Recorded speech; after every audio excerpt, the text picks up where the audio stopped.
නොගලන්ට පේන ඔතන කැරපොත්තා නේද? cockroach. Organisms that eat almost anything and can survive weeks without food or water.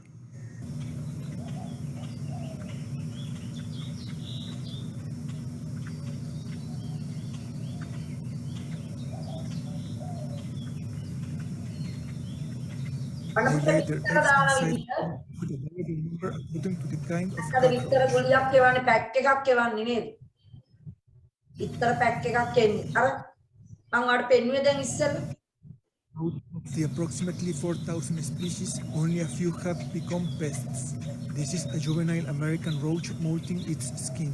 They experience partial metamorphosis. අඳුරු තැනක තමයි දාන්නේ. බලන් අස්සේ හරි නේද? අඳුරු තැනක දාන්නේ.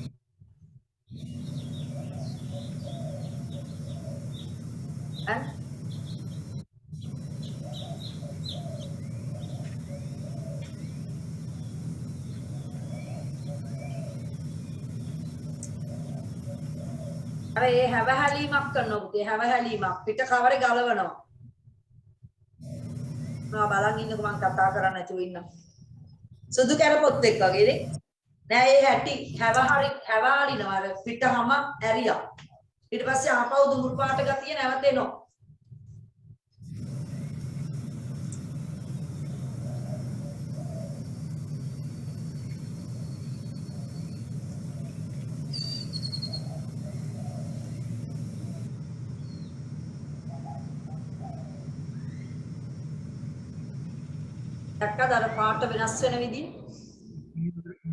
Roaches eat their skins after molting. They contain proteins and wax necessary to toughen the new cuticle.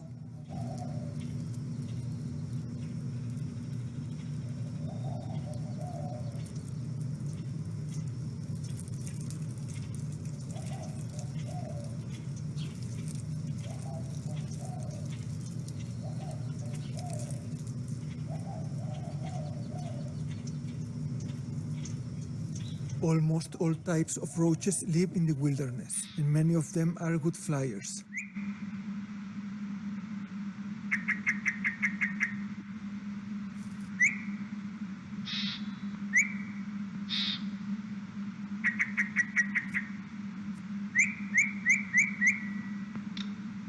They are easily recognizable because the many different species keep the same body shape and colors. Their legs are covered with spines, which is common in predators, but they don't usually kill their food. Most of the time they are scavengers. In many species, the egg has a leathery cover for protection from the elements. They bury this owatica, and in approximately 20 to 40 days, according to the species and the temperature, the eggs hatch.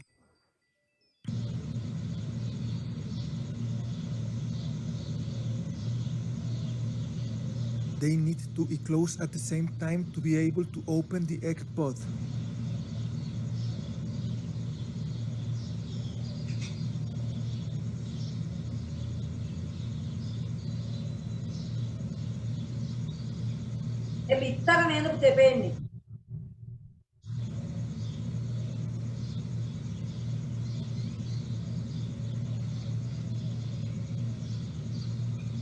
කවරේ පැලීගෙන එළියට එනවා විතර pack එක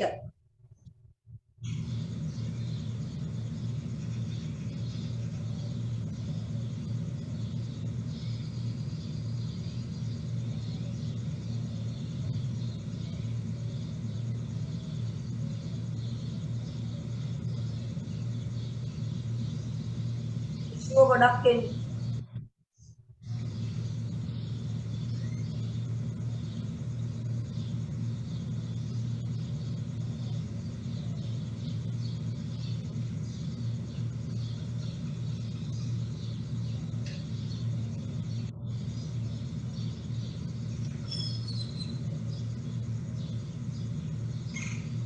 අපි දැකලා නැහැ දැන් සිසුවා කියලා අපි හැමතිස්සෙම කතා කරේත් අර කැරපොත්තගේ පාටම තියෙන එක්කෙනා.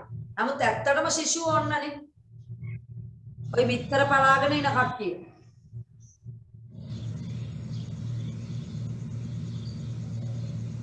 ගම් පැන්නයි නේ.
The first thing they do after exiting the Owatika is molting the so-called serosa skin.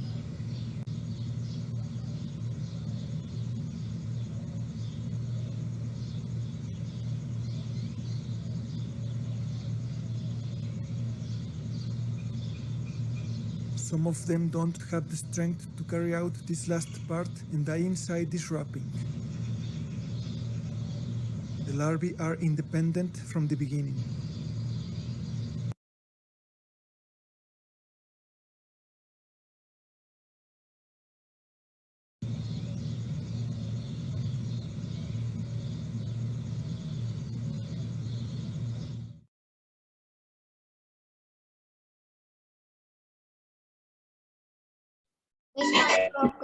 ඔව් ඒක තමයි හරියට. බිත්තර වලින් ගැහණු කරපොත්ත පිරිමි කරපොත්ත ඔක්කොම බිහි වෙනවා පුතේ. හරිද? එතකොට ඒක ටිකක් සොහුඹුල් තත්වයට පැමිණුණාම තමයි අපිට ඒක අර දැන් අපි ගැහණු පිරිමි අඳුර ගන්නවා වගේ ලක්ෂණයක් කරපොත්තන්ගේ ඇති. නේද? එතකොට තමයි අඳුර ගන්න පුළුවන් වෙන්නේ. හරි. ඔන්න එහෙනම් කරපොත්තාගේ වීඩියෝ එක එදා අඟහරුවද පෙන්වුවේ නැති නිසා අද දවසේ මම ඔයාලත් එක්ක මේ වීඩියෝ එකත් ඔන්න ඔයාලට පෙන්නුවා. හොඳේ? හරි. දැන් ඊළඟට මම ගියා පුතේ ඔයාලත් එක්ක කතා කරන්න අපි ඇත්තටම මොකටද මේ ජීවන චක්‍ර ඉගෙන ගන්නෙ නේද? ජීවන චක්‍ර පිළිබඳ අධ්‍යයනයේ වැදගත්කම. මතකයිද බලන්න? ඔව් එකක් තමයි මේ ජීවන චක්‍රයක් තියෙන සමහර ගොඩක් කෘමිසත්තු පලිබෝධකයෝ වෙනවා. එහෙනම් ඒ පලිබෝධ මර්ධනයට අපිට ජීවන චක්‍රයක් ඉගෙන ගන්න එක හරිම අත්‍යවශ්‍යයි. ඊළඟ මිනිසාගේ රෝග වාහකයන් මර්ධනය කරන්න. දැන් මදුරුව ගන්නකො නේද? අපි උදාහරණයකට ගත්තේ මැස්සෝ. එයාගේ ජීවන චක්‍රයේ අවදි ගැන අපි හොඳ නිරීක්ෂණයක් තියෙනවා නම් අපිට උගේ විතර තියෙන තැන, උගේ කීටයෝ ඉන්න තැන, එයා මෙන්න මේ කාලවලදී තමයි වතුරේ ඉන්නේ. අපිට උන්ව මරතයි. අන්න ජීවන චක්‍රය දැනගන්නවා නම් ජීවන චක්‍රයේ අවස්ථා අපිට පුළුවන් මර්ධනය කරන්න ඒ එක එක අවස්ථා. අනිත් එක තමයි පුතේ ජෛව විවිධත්ව සංරක්ෂණය. ගොඩක් වෙලාවට තමයි පුතේ ඔය බිත්තර එහෙම දාලා තියෙන තැන්වලදී අපේ මිනිස්සු අතින් නොදැනුවත් එක්කෝ සත්තුන්ගෙන් ඒ බිත්තර විනාශ වෙනවා. එක්කෝ ඒ කීටය විනාශ වෙනවා. වැදගත් උදාහරණයක් මම පස්සේ කතා කරන්න කියන කැස්බෑයෝ ගැන. කැස්බෑ බිත්තර තියෙන්නේ මුහුද වැලිවල. ඉතින් ඔතන ටිකක් ආරක්ෂිතව තියෙන්න ඕන. ඒ බිත්තර ටික කවුරු හරි මොකෙක් හරි ඇවිල්ලා කාලා දැම්මොත් කැස්බෑව නැති වෙන්න පුළුවන්. අන්න එහෙනම් ඒ ජීවන චක්‍රය ගැන අපි හරියටම දන්නවනම් හොඳ අවබෝධයක් තියෙනවා නම් බිත්තර දාන්නේ මෙන්න මේ කාලය තුල පැටව් වෙන්නේ මේ කාලේ. අන්න පුතේ අපිට පුළුවන් ජෛව විවිධත්වය සංරක්ෂණය කරන්න, ඒ අවදි ආරක්ෂා කරන්න. එහෙනම් මම ඔයත් එක්ක අඟහරුවාදා පලිබෝධ මර්ධනය ගැන තමයි කතා කරේ. මතකයිද? පලිබෝධ මර්ධනය ගැන කෘමිසත්තු. අපි විශේෂයෙන් කතා කරා පුතේ පළතුරු මැස්සා ගැන. මේවා මම පෙන්නුවා ඔයගොල්ලන්ට. නේද? පලිබෝධකයෝ කියලා කියන්නේ කවුද කියලා කිව්වා. මතකද? ඔව්. ඒ කියන්නේ මිනිසාට ප්‍රයෝජනවත් වන භෝගවලට නේද? මිනිසාට ප්‍රයෝජනවත් ශාකවලට හානියක් කරනවා නම් පුතේ කවුරු හරි සතෙක් අන්න ඒක පලිබෝධකේ. අන්න ඒක පලිබෝධකේ. එතකොට ජීවන චක්‍රේ රූපාන්තරණයක් තියෙන කෙනෙක් නම් අපිට හරිම වැදගත් වෙනවා එයාව මර්ධනය කරන්න. එයා මේ ටයිම් එකේ මේ කාලය තුල කොතනද ඉන්නේ? වෙලේ ඉන්නවා නම් කොතනද ඉන්නේ? ගස්වල ඉන්නවා නම් මේ මොන අවදියද? ගිහලා අතින් ඒ කඩලා දාන්න පුළුවන් දෙක් ඔය කොළ නේද? කොළවල බිත්තර දාලා තියෙනවා. අපි එවිට කොළේ කපලා අයින් කරනවා. අන්න මර්ධනය කරන්න පුළුවන්. එහෙනම් අපි දැනගන්න ඕනේ ඒතකොට ජීවන චක්‍රය නේද? හොඳ අවබෝධයක් තියෙන්න ඕනේ. ඔන්න ඔයාලට දැන් පැහැදිලි වෙන්නේ නැති. අන්න පුතේ මේ තියෙන්නේ පළතුරු මැස්සා. මේ පළතුරු මැස්සගේ බිත්තර තමයි පුතේ මේ තියෙන X. එතකොට දින එකක් දෙකක් වයසති බිත්තර අන්න එනවා කීටයෝ. දෙවැනි අවස්ථාව පළතුරු මැස්සගේ මේ තියෙන Oriental fruit fly life circle. හරිද? අන්න මේ ඉන්නේ නිකන් කෝෂ බෑග් ඇතුලේ ඉන්න එක මතකද? ඔව් එයාට කියනවා පුතේ පිලවා. පිලවාවදිය. බිත්තර කීටය පිලවා අන සූබුලා ඇඩල්ට් නේද? ඇඩල්ට් වැඩිහිටියා එයා සූඹුලා. මුන් හතර දෙනා වෙනස් නේද පුතේ? එහෙනම් මොන රූපාන්තරණයක්ද? කැපී පෙනෙන අවදි තියෙනවා. මෙයාට වඩා මේක වෙනස්. සම්පූර්ණ නේද? හරි. සම්පූර්ණ රූපාන්තරණයක් දක්වනවා. දැන් පුළුවන් නේ එකිනෙකට වෙනස් නම් රූප හතර හරි පහ නම් පහ තුනයි නම් තුන. ඒ අවදි එකිනෙකට වෙනස් නම් කැපී පෙනෙන ලෙස වෙනස් නම් පුතේ එක්කෙනෙක්ගෙන් එක්කෙනෙක් අන්න සම්පූර්ණ රූපාන්තරණයක්. පුතේ මේ පළතුරු මැස්ස ගැන තමයි මම අන්තිමට කතා කර හිටියේ. ඔන්න තියෙනවා පළතුරු මැස්සගේ ජීවන චක්‍රය. ඔයාලට පේනවා ඇති. විතර වලින් කීටයක් පිළවා සූඹුල් පළතුරු මැස්ස. පුතේ මෙයාගේ හානිකර අවස්ථා දෙකක් තියෙනවා. එකක් තමයි සූඹුලා. වැඩිහිටියා මේක ගිහිල්ලා පළතුරු වල පළ සිදුරු කරලා සිදුරු ඇස්සේ විතර දානවා. බලන්න එපා කරන වැඩි. නේද? අපි කනවා බිත්තරත් එක්ක ඊට පස්සේ නියමයි. ඇයි අපිට පේන්නේ නැහනේ. නේ? බිමට වැටිච්ච පළ ඔන්න ඔයා කරන වැඩ සමහරවිට බිම දහක් යට තියෙන පළ අහුලගෙන අපි එම්ම හොදන්නෙත් නැතුව කනවා. සමහර වෙලාවට ඒකට මතු පිටින් තිතේ පළතුරු මැස්සවිලා බිත්තර දාලා තියෙන්න පුළුවන්. ඔයා හොදන්නෙත් නැතුව කෑවම ඔයා බිත්තර ටිකත් එක්ක තමයි කන්නේ. අයියෝ මම එහෙම කනවද? එහෙම කන්නේ නෑ අපේ පැටව අනිවාර්යෙන් හොදලා කන්න ඕනේ 3-4 සැරයක් හොඳට හොදන්න. බිම වැටිච්ච පළ හොඳට පරීක්ෂා කරන්න කොයි හරි තැනක සිදුරක් තියෙනවද කුණු වෙලාද කළු පාට වෙලාද කන්න එපා පුතේ. හරිද? එහෙනම් අනිත් යෝධය තමයි මෙන්න මේක. කීටයක් මොකද කරන්නේ? අර බිත්තර වලින් එන කීටය දැන් පළතුරු ගෙඩිය අස්සේ ඉන්නේ මේ බලන්නකො මේ. අනේ මේව ඇතුලේ කීටයෝ මේ හැදිලා බිත්තර කුකුරලා හැදිලා. අපි අඹ ගෙඩියක් මං එදා කිව්වනේ. ඔව් මොකක් හරි පළතුරු ගෙඩියක් ඔයා කපනකොට එක පැත්තකම නලියනවා දැක්කම එහෙමම අල්ලලා විසි කරන්න. සමහරවිට ලෝබෑ රුපියල් 100ක් දීලා අඹ ගෙඩිය ගෙනාවා. අම්මා අනිත් පැත්තත් කපලා බලනවා. ආයි පැත්තේ කනවා නේද? කනවා. පුතේ තාම සමහර විට මේ පැත්තේ බිත්තර ඇති. ඇස් දෙකට පේන්නේ. කන්න එපා පුතේ රුපියල් 100 වගේ නෙමෙයි. ඔයා ලෙඩ වුණොත් 2-4000ක් අම්මට කියන්න යනවා. ඒ නිසා අඹ ගෙඩිය හරි දස්ලබු ගෙඩිය හරි අයින් කරලා දාන්න කරන්න දෙයක් නැහැ. පළතුරු මැස්සා ඒවට හානි කරලා දැක්කද? හරි. එහෙනම් මේ සිදුරු කරලා විතර දාලා නේද? ඒ වාස්සේ පළතුරු මැස්සගේ හානි කර අවස්ථා දෙකක් තියෙනවා ඔයාට පේනවා. අපේ නිකීතයක්. ඔයි පණුව. ඇටි නේද? කීට අවස්ථාව ඔන්න. දැක්කල පණු හැලියක් වගේ. අන්න පුතේ පිලව අවස්ථා කෝෂගත වෙලා. ඔතනින් පස්සේ තමයි ආයි පළතුරු මැස්සෝ එළියට එන්නේ. සූඹුල් අවස්ථාව. ඉතින් මේවත් එක්ක සමහර මිනිස්සු කනවා. පිලව් කනවා කීටියොත් එක්ක බිත්තර අනේ නියමයි චරබර ගාලා අපලා කනවත් දන්නේ නැහැ නේද? කැවිලා තියෙනවත් දන්නේ නැහැ. හම්බෙන්නම් ඉතින් කරන්න දෙයක් නැහැ. හැබැයි අපි දැන නරක් වෙච්ච පළතුරු කෑවොතින් නේද? ඒකයි අර සමහර වෙලාවට ඔයා අප්පිරිය කරනවා පුතේ කොයි හරි ගිහලා ෆෘට් සලාඩ් එකක් ගන්න. නේ කඩේකින් ෆෘට් සලාඩ් එකක් කනකොට නිකන් හිතෙනවා අම්මා හදපු එක වගේ නෙමෙයි. අම්මා නම් හොඳට බලලානේ ඕක හදන්නේ. මේ කඩේ සමහර වෙලාවට අර අපි කිව්වා වගේ නේ එක පැත්තක පණුවෝ ඉන්නවා අනිත් පැත්තේ කොටස් ටික දාලා හදන්නත් පුළුවන්. සමහර හැමතැනම නෙමෙයි. නේද? සෞඛ්‍ය ආරක්ෂිතව හදන තැනුත් ඇති. නමුත් නිකන් පොඩි බයක් තියෙනවා නේ. එහෙම කන්න. ওই පලාකොළ එහෙම බත්තල තියෙනකොට කන්න ටිකක් හරි බයයි. ඇයි? අපි ගෙදර පලාමිටිය හොඳට එකින් එක අම්මා ඇහිදිනවා. බලන්න. එකින් එක ගොටුකොළ කොළේ ඇහිදිනවා. මුකුරු යන කොළේ එක එක ඇහිදිනවා. නමුත් බත් උයන බත් ඒ කියන්නේ පාර්සල් දෙන හරි කොහේ හරි කඩේක ඒ වෙයි පලා තියෙනවා නම් අන්න පුතේ මහා ගොඩක් පලා එක එක ඇහිදින්න දවසේ වෙලාව තියෙයිද? සමහර වෙලාවට තනකොළත් එක්කම කපලා මලවනවත් දන්නේ. අයියෝ මිස් මේකේ ඉන්නවත් දන්නේ මට බැනුම් ගන්න වෙයිද දන්නේ බත් පාර්සල් දෙන දේවල් නේද? නෑ එහෙම මහ පරිමාණයෙන් කරන තැන්වල කොළ තියෙනවා නම් පුතේ බත් එකේ ටිකක් බයයි කන්නේ. හරිද? right. ඒවා අපිට ෂුවර් නෑ පුතේ. ඒවා හරියට ඇහිඳලාද පිරිසිදුයිද නැද්ද කියලා නේද? මේ ඉන්නේ පුතේ අර සූඹුල් අවස්ථාව මේ පිරිමි කරපොත් නෙමෙයි. සූඹුල් පළතුරු මැස්සා මේ ඉන්නේ ගැහැණු පළතුරු මැස්සා කියන එක. බලන්න යාගේ වෙනසක් තියනවද කියලා පුතේ? අඳුර ගන්න තියනවද? ටිකක් ලොකුයි.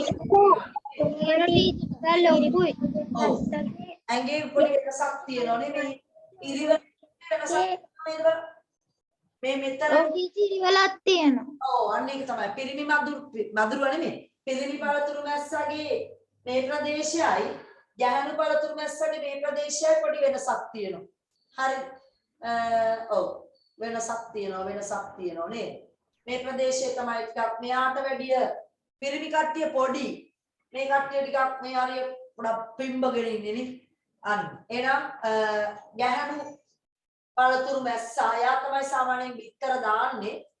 පළ සිදුරු කරලා විතර දානවා. පුතේ අපි මේ පළ අඳුරගන්නේ කොහොමද දැන්? අර සිදුරු තියනවා නම් ඔන්න අපිට හිතෙනවා ඒව නරක් වෙච්ච පළ. අපි දවසෙන් දවස ගිහිල්ලා මේ පළ පරීක්ෂා කරලා ඔයාට පුළුවන් ගහේ අනිත් පළ බේර ගන්න. දැන් අපි හිතමු එක ගහක පළතුරු මැස්සෝ ගිහිල්ලා ওই විදියට හානි කරපු ඵලයක් ඔයාට අහු වුණා. හැබැයි හැම ඵලයකම සිදුරු කරලා නැහැ. අපි මොකද දන්නවද කරන්නේ? ඒ ඵලය ඔයා වහාම කඩලා අයින් කරලා බිම දාන්න එපා. බිම දැම්මොතින් ආපහු ඒකේ කීටයෝ පිපිරිලා පිලව් ඇවිල්ලා පිලව් පිපිරිලා පළතුරු මැස්සෝ ආයෙනවා. සූමුලා. ඒ නිසා ඔයා ඒ අර නරක් වෙච්ච ඵල මල්ලකට හරි මොකට හරි දාන් ගිහලා පුතේ ඈතට දාන්න. නැත්තම් වලක් කපලා වලලා. නැත්තම් පුච්චන්න. හරිද? එතනම දාලා තිබුණොත් වැඩේ අවුල්. එහෙනම් බලන්න පළවෙනි එක වගාවේ ඵල නිරතුරුවම පරීක්ෂාවට ලක් කර කීටයින් සිටින ඵල විනාශ කිරීම. ඔන්න මේවා මර්ධනය කරගන්න විදි. හරිද? පළතුරු මැස්සගෙන් අපි පළතුරු කුණු වෙන එක වළක්ව ගන්න අපි හැමදාම ඵල පරීක්ෂා කරලා කීටයෝ ඉන්නේවා විනාශ කරනවා. ඊළඟ ගස් යට වැටිලා තියෙන දේවල් කීටයින් විසින් හානි කරලාද ඵල එකතු කරලා විනාශ කරන්න. ඵල බිම වැටිලා තියෙන ඒවා හොඳට බලන්න. කන්න කලින් හොඳට බලන්න. ඒවා ආයි මල්ලක හරි මොකක් හරි දාන් ගිහලා ඔයා ඒවා පුච්චලා විනාශ කරලා දාන්න. එතකොට ගහ යට වැටිලා තියෙන එපා නරක් වෙච්ච පළතුරු. ඒවැයි තියෙන පණුව අර ගහේ අනිත් දේවල් වලට නැවත යන්න පුළුවන්. හානිය අවම කරන්න පුතේ යන්න ඒ විදියට එනවා. තේරුණාද? right. බලන්න තේරෙනම් ටියුට් එක අපේ අද අලුතෙන් ආපු බබා මේ ඔහම ඉන්න පුතේ අහගෙන හොදේ ටියුට් එක නැතුව ඇතිනේ වාගාව නේද? කමක් නැහැ. ඒක අහගෙන ඉන්න මම වාට වුණොත් PDF එක ඕනනම් එවන්නම් ඒක කොහෙන් හරි ගන්න. අතේ ටියුට් ඉවර වෙලා පුතේ පරණ ඒවා. දැන් ගිය මාසේ මුල දුන්න ටියුට් එක ගන්න මේක. හරි. මේක ගිය මාසේ මුල දුන්න ටියුට් එක. ඒ නිසා ඒක නෑ මම හිතන්නේ අපේ ගෙදර ඉවර වෙලා. වාට PDF එක එවන්නම් වාට ඕනේ නම් අරගෙන ලියා ගන්න. හරි නැත්නම් ඉතින් අපි අලුත් පන්තියට යමු. ටීචර් මටත් ඕනේ PDF එක. ඕනද නේද? මමත් පටත් හරි එහෙනම් ඒකේ print out එකක් ගන්න පුතේ එච්චර මටත් රුපියල් 40ක් 50ක් වගේ යාවි හොඳේ. ඒක අරගෙන ඔයා YouTube එකේ තියෙන මුල ඉඳන් පාඩම කරපුවා. ඒක අහලා නෝට් ලියා ගන්න. ඔයාගේ මැසේජ් එකක් දාන්න පුතේ අපිට මේ එතකොට ඒකට PDF එක එවන්නම් හොඳේ. නම්බර එක දන්නව නේද? 0.7 0.0 ඉක්මනට ලියා ගන්න. 0.7 364යි 57යි 51. 0.7 364යි 57යි 51. ඔකට ඔයාගේ නමයි grade 8 කියලා දාලා ජීවන චක්‍ර ටියුට් එකේ PDF එකේ වන්න කියලා දාන්න. දැම්ම නෙමෙයි. පස්සේ වන්න පන්ති ඉවරුනා හොඳේ. ඒත් එක්කම සර් සුභාරංචියක් කියනවා ඇවිල්ලා 9 වසරේ. ඒ කියන්නේ ලබන සතියේ මම පටන් ගන්නවනේ දැන්. ලබන සතියේ පටන් ගන්න වාගේ නැවුම් ලස්සන ටියුට් එකක් හදලා තියෙන්නේ. පේනවද? මාර ලස්සනයි පුතේ ටියුට් එක. හරිද? ඔයාගේ ටියුට් එක ලේස්ති 9 වසර පළවෙනි පාඩම සුද්ධ ජීවීන්ගේ භාවිත. පොත දැකලත් නෑ නේද? ඉස්කෝලේ තාම 8 වසරනේ. පොත දැකලා නෑ. ඒකනේ මෙන්න පොත දැක්කේ පළවෙනි කොටස. හරිද? මේ පළවෙනි කොටස ටිකක් පොඩි. දෙවෙනි කොටස පුතේ ටිකක් ලොකු කොටසක් තියෙන්නේ. බලමු සර් එකක් ගෙනාවොත් මම ඔයාලට පෙන්නන්නම්. මේ පොත. අපිට පොත ඕනේ පොතේ තියෙන සියල්ල පුතේ ඔයාලට ටියුට් එක ලස්සනට හදලා තියෙන්නේ. එක වචනයක්වත් නැරෙන්න. හරිද? ඒ නිසා ටියුට් එක හෙට ඉඳන් ඔයාට ඕනේ නම් කලබල වෙන්න එපා. අම්මලා තාත්තලා ටියුට් ඕන තරම් තියෙනවා. අපේ ගෙදර විතරයි තියෙන්නේ හොඳේ. තාම අම්මා එකට දුන්නෙත් නැහැ, ගඟුලට දුන්නෙත් නැහැ. මෙන්න තියෙනවා පුතේ දෙවනි පොත 9. මෙන්න පළවෙනි එක මෙන්න 2. දැක්කයි මේ පොතේ ලොකු? හරිද? පාඩම් ගොඩක් තියෙනවා. පාඩම් කීයක්ද දන්නවද? 8 වසරේ නම් පාඩම් ගානට වඩා වැඩි පුතේ. පාඩම් 19ක්. පාඩම් 19ක් තියෙනවා. 8 වසරේ වාගේ පාඩම් තිබුණේ කීයද මතකද? 15යි.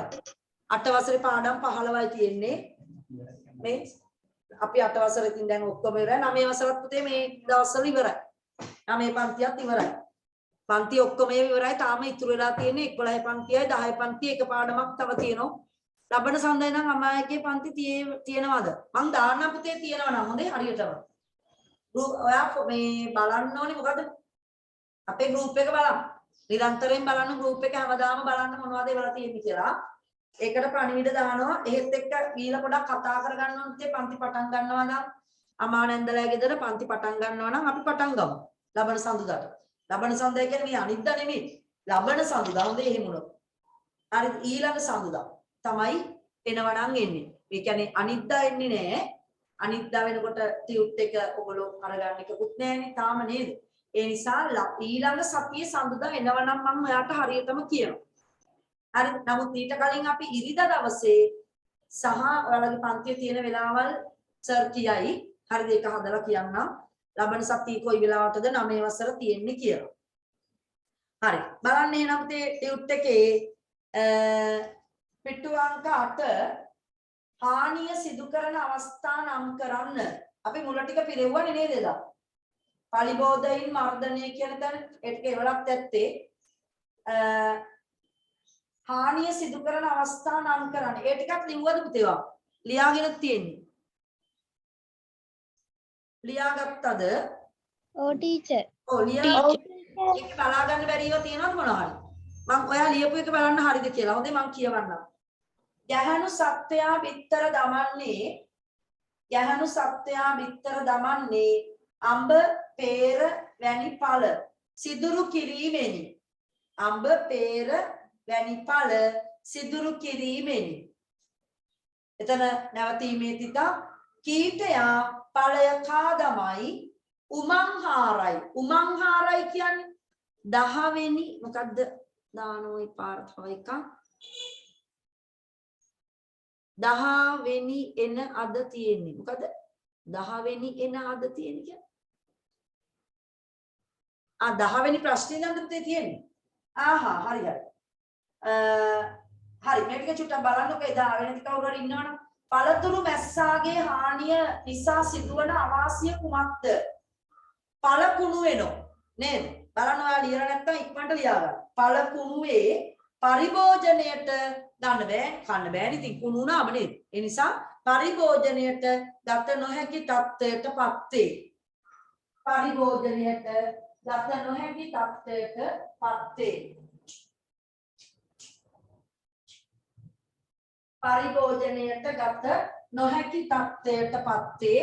ඒ වගේම පුතේ දැන් කුණු වෙච්ච ඵලයක් ඔයා කඩෙන් ගිහිලා ගන්නවා. මට කියන්න කඩේ ගිහිල්ලා බලලා ඔයා හතර වටේම පෙළ බලමු. නේ? නෑ. ඔව් නෑ. මුදලාලිගෙන් ඉල්ලනවා ඔන්න මේකේ පොඩි තිතක් තියෙනවා මුදලාලි මට මේක ටිකක් අඩුවට දෙන්නකො. හොඳ ඵලයක් එහෙම අඩුවට දෙන්නේ නෑනේ පුතේ.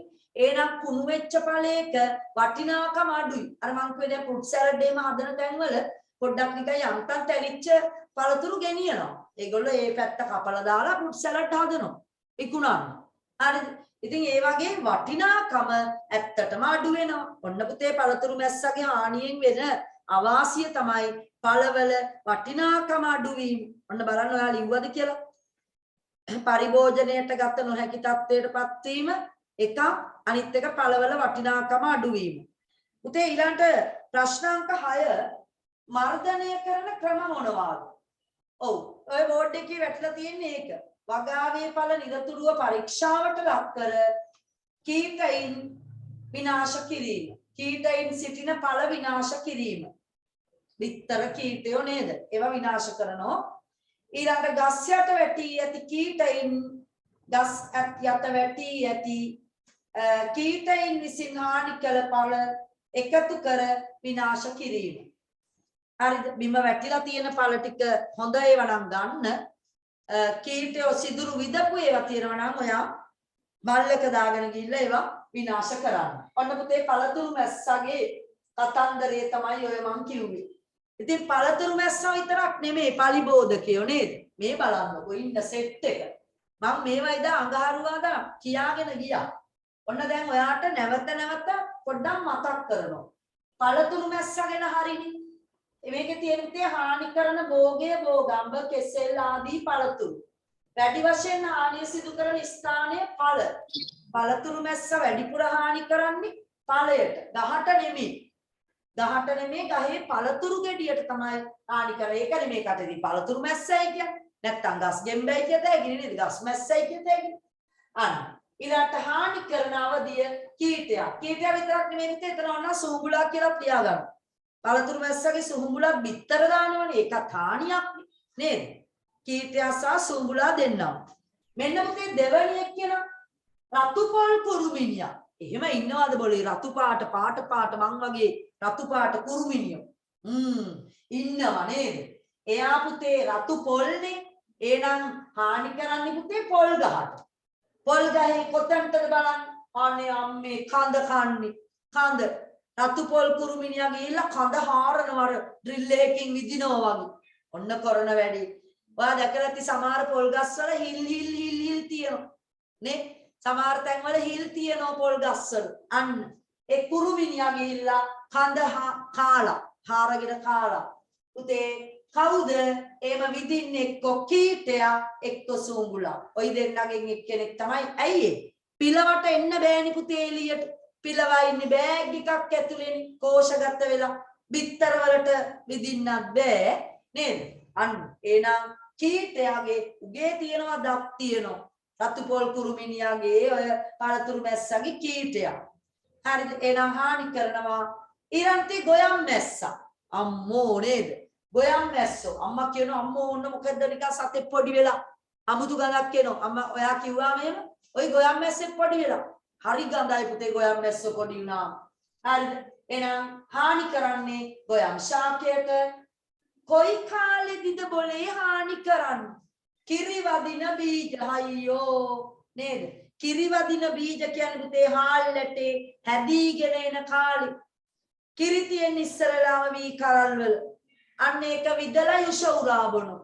කවුද බොන්නේ? සූඹුලා. ඒ වගේම මේකගේ ඉන්නේ පුතේ කැරපොත්තෝ වගේ ශිෂුවෙක් ඉන්නේ. ගොයම් මැස්සගේ ශිෂුවෙක් ඉන්නේ. එතකොට ශිෂුවා ගිහිල්ලා විදලා ගන්නවා. එහෙම නැත්නම් ගොයම් මැස්සා විදිනවා. විදලා කිරි ටික බොනවා. අපිට මොන වෙයි?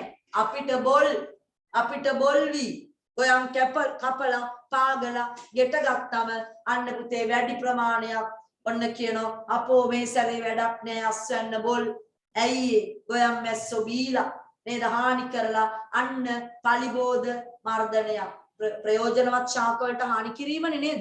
පළවලට ශාක වලට හානි කිරීම තමයි පලි බෝධකයාගේ වැඩේ. හරිනේ? එහෙනම් අන්තිම එක්කෙනා කවුද? පිටිමකුණා. පුතේ ඔය දැන් ගොයම් වලට හානි කරන්නේ ගොයම් මැස්සා විතරක් නෙමෙයි. ගොයම් මකුණා ඉන්නවා, තව කවුද? ගොයම් ගස් වලට හානි කරන කහපුරුප්පණුව කියලා එකෙක් ඉන්නවා. හරිද? කහපුරුප්පණුව ඒව ගොයම් වලට තමයි ඒගොල්ලෝ ගොඩාක් හානි කරන්නේ. පිටිමකුණා බලන්න. අඹ, ජම්බු, පේර, ගස්ලබු, බතු, මිරිස් වැනි ශාක. පිටිමකුණා. පුතේ ශාක පත්‍ර ඵල තමයි එයා වැඩියෙන් හානි කරන්නේ. සූඹුලා, ශිෂුවා ඒගොල්ලෝ තමයි හානිය සිද්ධ කරන්නේ. ඔන්න එහෙනම් ඔයාට කිව්වොත් මෙහෙම ප්‍රශ්නයක් පළතුරු මැස්සා හැර ඔබ දන්නා පලිබෝධකයන් නම් කරන්න. අනේ ලියන්නකො. කවුද?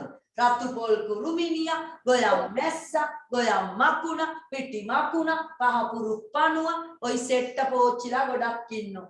හරිද? ඔන්නමයි පුතේ රතු පොල් කුරුමිනියා විතරක් නෙමෙයි තව එකෙක් ඉන්නවා මෙතන දීලා නැහැ. කළු පොල් කුරුමිනියා. ඒක කන්නේ අර මේ පොල් ගහේ කරටිය පුතේ. පොල් මල. හරිද? ඉතින් පොල් මලට හානි කරා කියන්නේ පොල් ගෙඩි අපිට හම්බ වෙන්නේ නැහැ. හරිද? රයිට්. එහෙනම් වගුව හරි නේද බලන්න. ඔන්න පුතේ සත්තු පලිබෝධකයෝ ගැන තමයි ඒ කිව්වේ. බලන්න එපෑයයි ඔයා අහලා තියෙනවද බජිරි ගැන? බජිරි. ඔන්න බලන්න මේ තියෙන්නේ බජිරි. මේ බලන්න තව එක්කෙනෙක් බජිරි විතරක් නෙමේ. බජිරි විතරක් නෙමේ. කවුද බලන්න මේ? ඒත් බජිරිමයි. ඒත් බජිරිමයි. ඔන්න තියෙනවා කුඩ මැට්ට. මොන මැට්ටේ? කුඩ මැට්ට. කුඩ මැට්ට. බලන්න මේවා ගොයම් වල දැකලා තියෙනවද කියලා ඔයාලා? ගොයම් වල හරි නැත්තම් පරිසරේ ගොඩක් වෙලාවට ගොයම් වල තමයි තියෙන්නේ කුඹුරවල් වල. මෙන්න පුතේ මෙයා තුනස්ස. තුනස්ස කියන ශාකය ඊළඟට තුනස්ස තමයි ඔයි අන්න මොනවද දන්නවද? බජිරි කුඩමැට්ට තුනස්ස. බජිරි කුඩමැට්ට තුනස්ස. බජිරි කුඩමැට්ට තුනස්ස. පුතේ මාර වැඩේ කියන්නේ පුතේ සත්තු විතරක් නෙමේ පලිබෝධකයෝ ඉන්නේ. මෙන්න ශාකත් ඉන්නවා. එහෙනම් ඔයා අහලාද ටීවී එකේ ඇඩ් යනවා නේද? ඔය දැන් නම් ඉතින් දැන් ඇඩ් යන්නේ නැහැ මොකද ඒ බෙහෙත් නැති නිසා. යනවා නේද? බජිරි කුඩමැට්ට තුනස්ස මර්ධනයට මෙන්න මේ බෙහෙත් ගහන්න ඕනේ කියලා. ගොයම් වපුරලා ඉවර වෙලා ගොයම හැදුනම යම්කිසි ගොවියෝ දන්නවා නේද? මෙන්න මේ කාලෙදි බජිරි අරව මේව හැදෙනවා ගොයමේ. එතකොට ඒවා මර්ධනය කරන්න තේ බෙහෙත් ගන්නවා. දැන් බෙහෙත් නැහැ. ගොයනුත් තියෙනවා, බජිරිත් තියෙනවා, කුඩමැට්ටක් තියෙනවා නේද? ඔක්කොම කට්ටිය කවලමේ ඉන්නවා. රජයේ රසායනික පොහොර දෙන්නේ නැති නිසා. ඉතින් ඒක 7 තමයි අපි පුරුදු කරගන්න ඕනි කොම්පෝස්ට් වගේ දේවල්. නමුත් එක පාට මේවා මැරන්න බෑ පුතේ. අපේ සාමාන්‍ය තෙල් බෙහෙත් මේවා ගාලා බජිරි කුඩමැට්ට තුනස්ස කියන පලිබෝධක ශාක මරන්න බෑ. හරි නේද? ලියන්න උත්තරේ තේනවා උතන. අපෙන් අහනවා ශාක පලිබෝධකයින්ද භෝග වලට හානි කරයි උදාහරණ දක්වන්න. බජිරි එක්කෙනෙක් ඊළඟට කුඩමැට්ට ඊළඟට තුනස්ස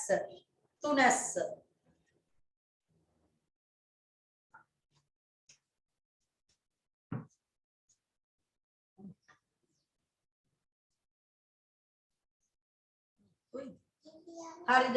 බජිරි කුඩමැට්ට තුනස්ස.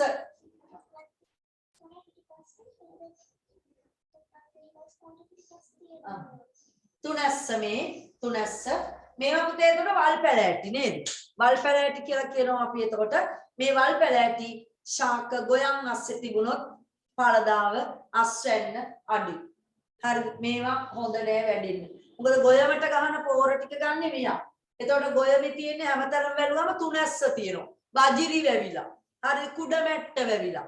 එතකොට ගොවි මහත්තුරු කියනවා අපෝ වැඩන්නේ සම්පූර්ණ ගොයම මේ බජිරි හැදිලා කුඩමැට්ට හැදිලා තුනස්ස හැදිලා කිසි වැඩක් නැහැ මේ සැරේ නම් අන්තිමයි අස්වැන්න. ඔම කියන්නේ අන්න පුතේ පලිබෝධ ශාක තමයි මේවා. එන අපි මේවා මර්ධනය කරන්න ඕනේ. බලන්න ඊළඟ ප්‍රශ්නේ අහනවා මොකද්ද?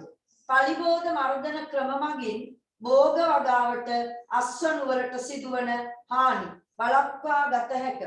නමුත් පරිසරයේ ජීවීන් සුරකීම අපගේ යුතුයකමක් වේ. එමගින් ඇතිවන වාසි දෙකක් ලියන්න. මොකද්ද පුතේ ප්‍රශ්නේ තේරුම? ඔයා ආපහු කියවන්න බලන්න. ආපහු කියවන්න. අපි දැන් මෙන්න මෙහෙම සිද්ධියක්. බලන්න ඔයාලට තේරුණාද දන්නේ නැහැ. මම පැහැදිලි කරන්නම්. අපි දැන් ඔය සත්තු මරනවනේ දැන්. කවුද මරන්නේ? පළතුරු මැස්සන්ගේ කීටියෝ බිත්තර, කරතු පොල් කුරුමිනියා, කළු පොල් කුරුමිනියා නේද? ගොයම් මකුණු, පිටි මකුණු උන්ට බෙහෙත් ගහලා මරනවා. එතකොට මම පුතේ අපිට හානි කරන නිසා තමයි මරන්නේ. නමුත් ඒගොල්ලන්ට නේද මේ ලෝකේ මේ පොළව මත සියලුම ජීවීන්ට අයිතියක් තියෙනවා. මිනිස්සු හිතුවට මේ අපි විතරයි මේ ඉන්න ඕනේ. මිනිස්සු හිතන් ඉන්නේ එහෙම නෑ. අලි කොටි වලස්සු කූඹියා පවා කඩියා පවා මේ ලෝකේ ඉන්න ඕනේ. නමුත් අපිට හානි කරන නිසා අපිට සිද්ධ වෙනවා පොඩ්ඩක් මර්ධනය කරන්න.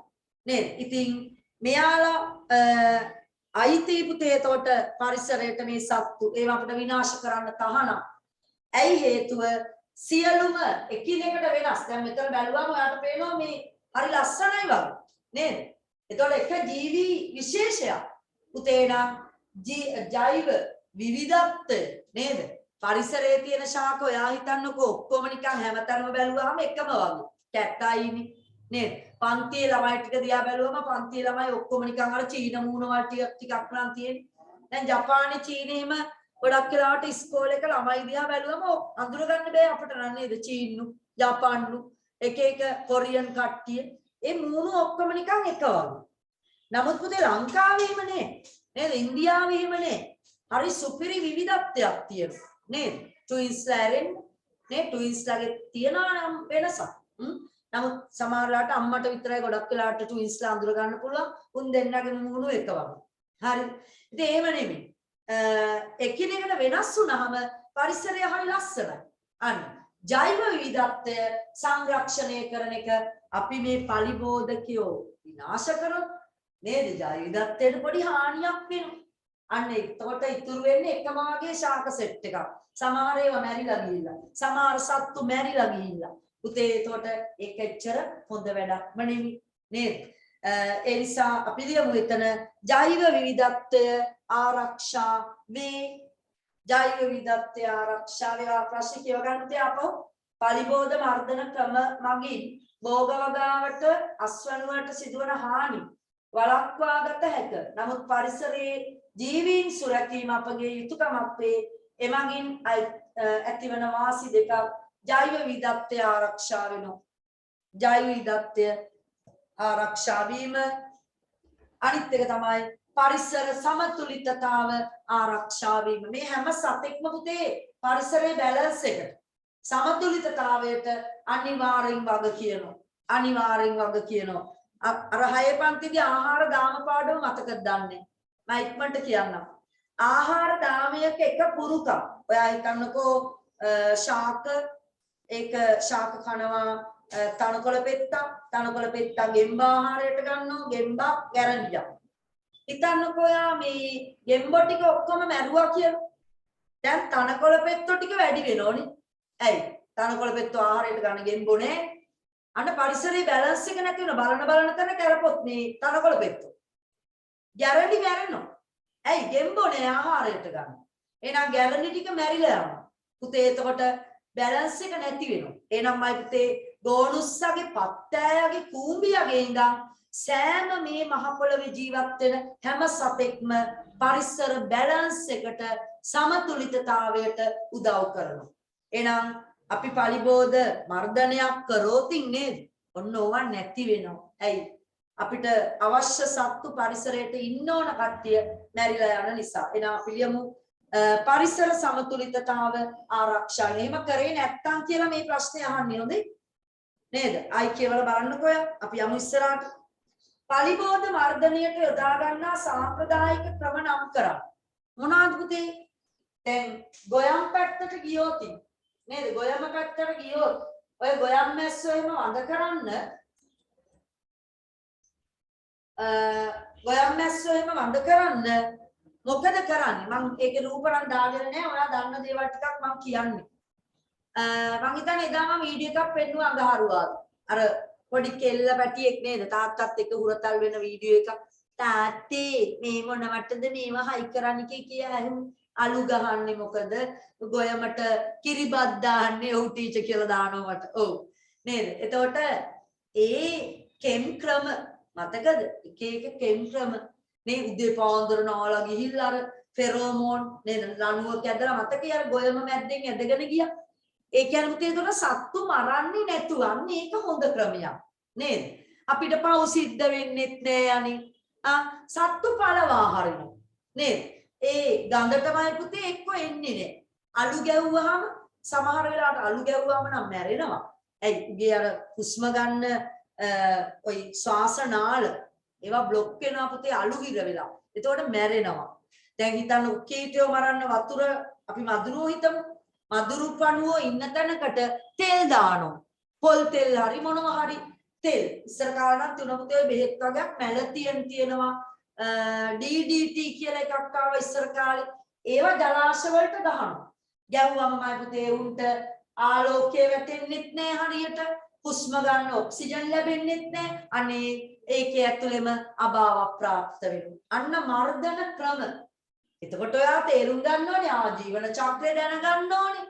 ඔන්න ජීවන චක්‍රයේ අධ්‍යයන කිරීමේ වැදගත්කම අපිට අදාළ කට්ටිය අදාළ තැන්වලදී විනාශ කරන්න පුළුවන්. පුතේ අනිත් එක තමයි පුතේ ආලෝක උගුල් ඇටවීම. අහලා තියෙනවද? ඒ කියන්නේ එළියක් පහනක් පත්තු කරනවා. ඕක වටේට ගොයම් මැස්සෝ ඇවිල්ලා ඔයා ගෙදර බලන්නකෝ සමහරලාට මැස්සෝ ආවම අම්මා ඔය සමහරලාට ඔයා හරි එළියෙන් මේ කඩන් වෙනවා ගිහිල්ලා අඹ අත්තක් හරි මොකක් හරි අත්තක් කඩන් ඇවිල්ලා බල්බ් එක ගාවින් මේ එක එල්ලනවා නේ සත්තු ඇවිල්ලා ඕක වටේ කරකැවිලා ඒකේ වැදිලා එක්ක අර පිච්චිලා මැරෙනවා අන්න පුතේ ඒ වගේව තමයි අපි කියන්නේ ආලෝක උගුලක් දැන් ගොයම් වල නම් එහෙම පහනක් පත්තු කරාම එතනට එක්ක එනවා ආවට පස්සේ අල්ලගෙන එකතු කරගෙන වෙන ක්‍රමයකින් විනාශ කරනවා. හරිද? ඒ වගේ වට කියන්නේ ආලෝක උගුල් අටවනවා කියලා. නේද? මැරිලා යන්න පිච්චිලා මැරිලා පළ කියලා පහන් පත්ති කරනවා. අර මෝඩ මැස්සෝ ඇවිල්ලා අරකේ වහනවා. හරිද? මෝඩ මැස්සෝ ඇවිල්ලා වහනවා උදන්නේ නැහැ පිච්චෙනවද කියලා. ඉතින් තට්ටක් පිච්චුනොත් උට ආයි යන්න බෑ. නේද? ඒ වගේ ඒවා. අනිත් එක තමයි ලණුවක් ඇදගෙන යාම ඔයා එක දැක්කා. ඊළඟට දිය හොල්මන මල හොල්මන නේද ඈ අපි කියන්නේ මල හොල්මන නෙමෙයි දිය හොල්මන පහේ පන්තියේදී කරා මං ආයි කරන්න ඕනේ වතුර පාරක් වැටෙනෝනේ වැටුනාම සරබර ගාලා එක අන්න ඒ කියන්නේ වතුර ටික එකතු වුණාට පස්සේ බරට එක පෙරලෙනවා අනිත් පැත්තට ඒතකොට වතුර ටික වැටෙනවා සත්තු බය වෙනවා එතනදී සත්තු නෙමෙයි අපිත් බය වෙනවා සරබර ගාලා වතුර වැටෙනකොට පුතේ යන්න දුවනවා දිය හොල්මන ඊළඟට අලු ඉහිනවා ඊළඟට කුඹුරට කිරිබත් ඉහිනවා කිරිබත් ඉව්වහමත් ඒ වගේ ඒ සත්තු එතනට ආවට පස්සේ වෙන ක්‍රමයකින් ආයි මරනවා හරි එහෙම මරන්න පුළුවන් ඒවා සාමාන්‍ය පුතේ පැරණි ක්‍රම සාම්ප්‍රදායික ක්‍රම අපි ටට්ටක් ගාලා ලියාගමු අංක 1 ආලෝක උගුල් ඇටවීම ලණුවක් ඇදගෙන යාම ඒක අර මොනවද දාලා තමයි ඇදගෙන යන්නේ හැබැයි හොඳේ රසායනික ද්‍රව්‍යයක් දාලා ඇදගෙන යන්නේ. ඒකට හොඳට නාලා යන්න ඕනේ උදේ පිරිසිදු වෙලා නැත්නම් අපේ ඇඟේ දාඩිය ගඳට මැස්සෝ එන්නේ නැහැ. බලන්නකො මැස්සෝගේ තියෙන ආඩම්බරේ නේද? අපේ දාඩිය ගඳට උන් එන්නේ. දිය හොල්මන, අලු ඉසීම, කුඹුරට කිරිබත් ඉසීම. හතරයි තියෙන්නේ. අරකට ලියාගන්න කොහෙන් හරි අස්සකින්. කිරිබත් ඉසීම කුඹුරට.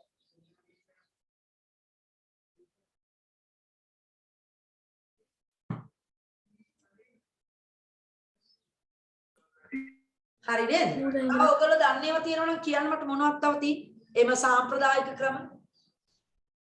ටීචර් කියන්නකෝ.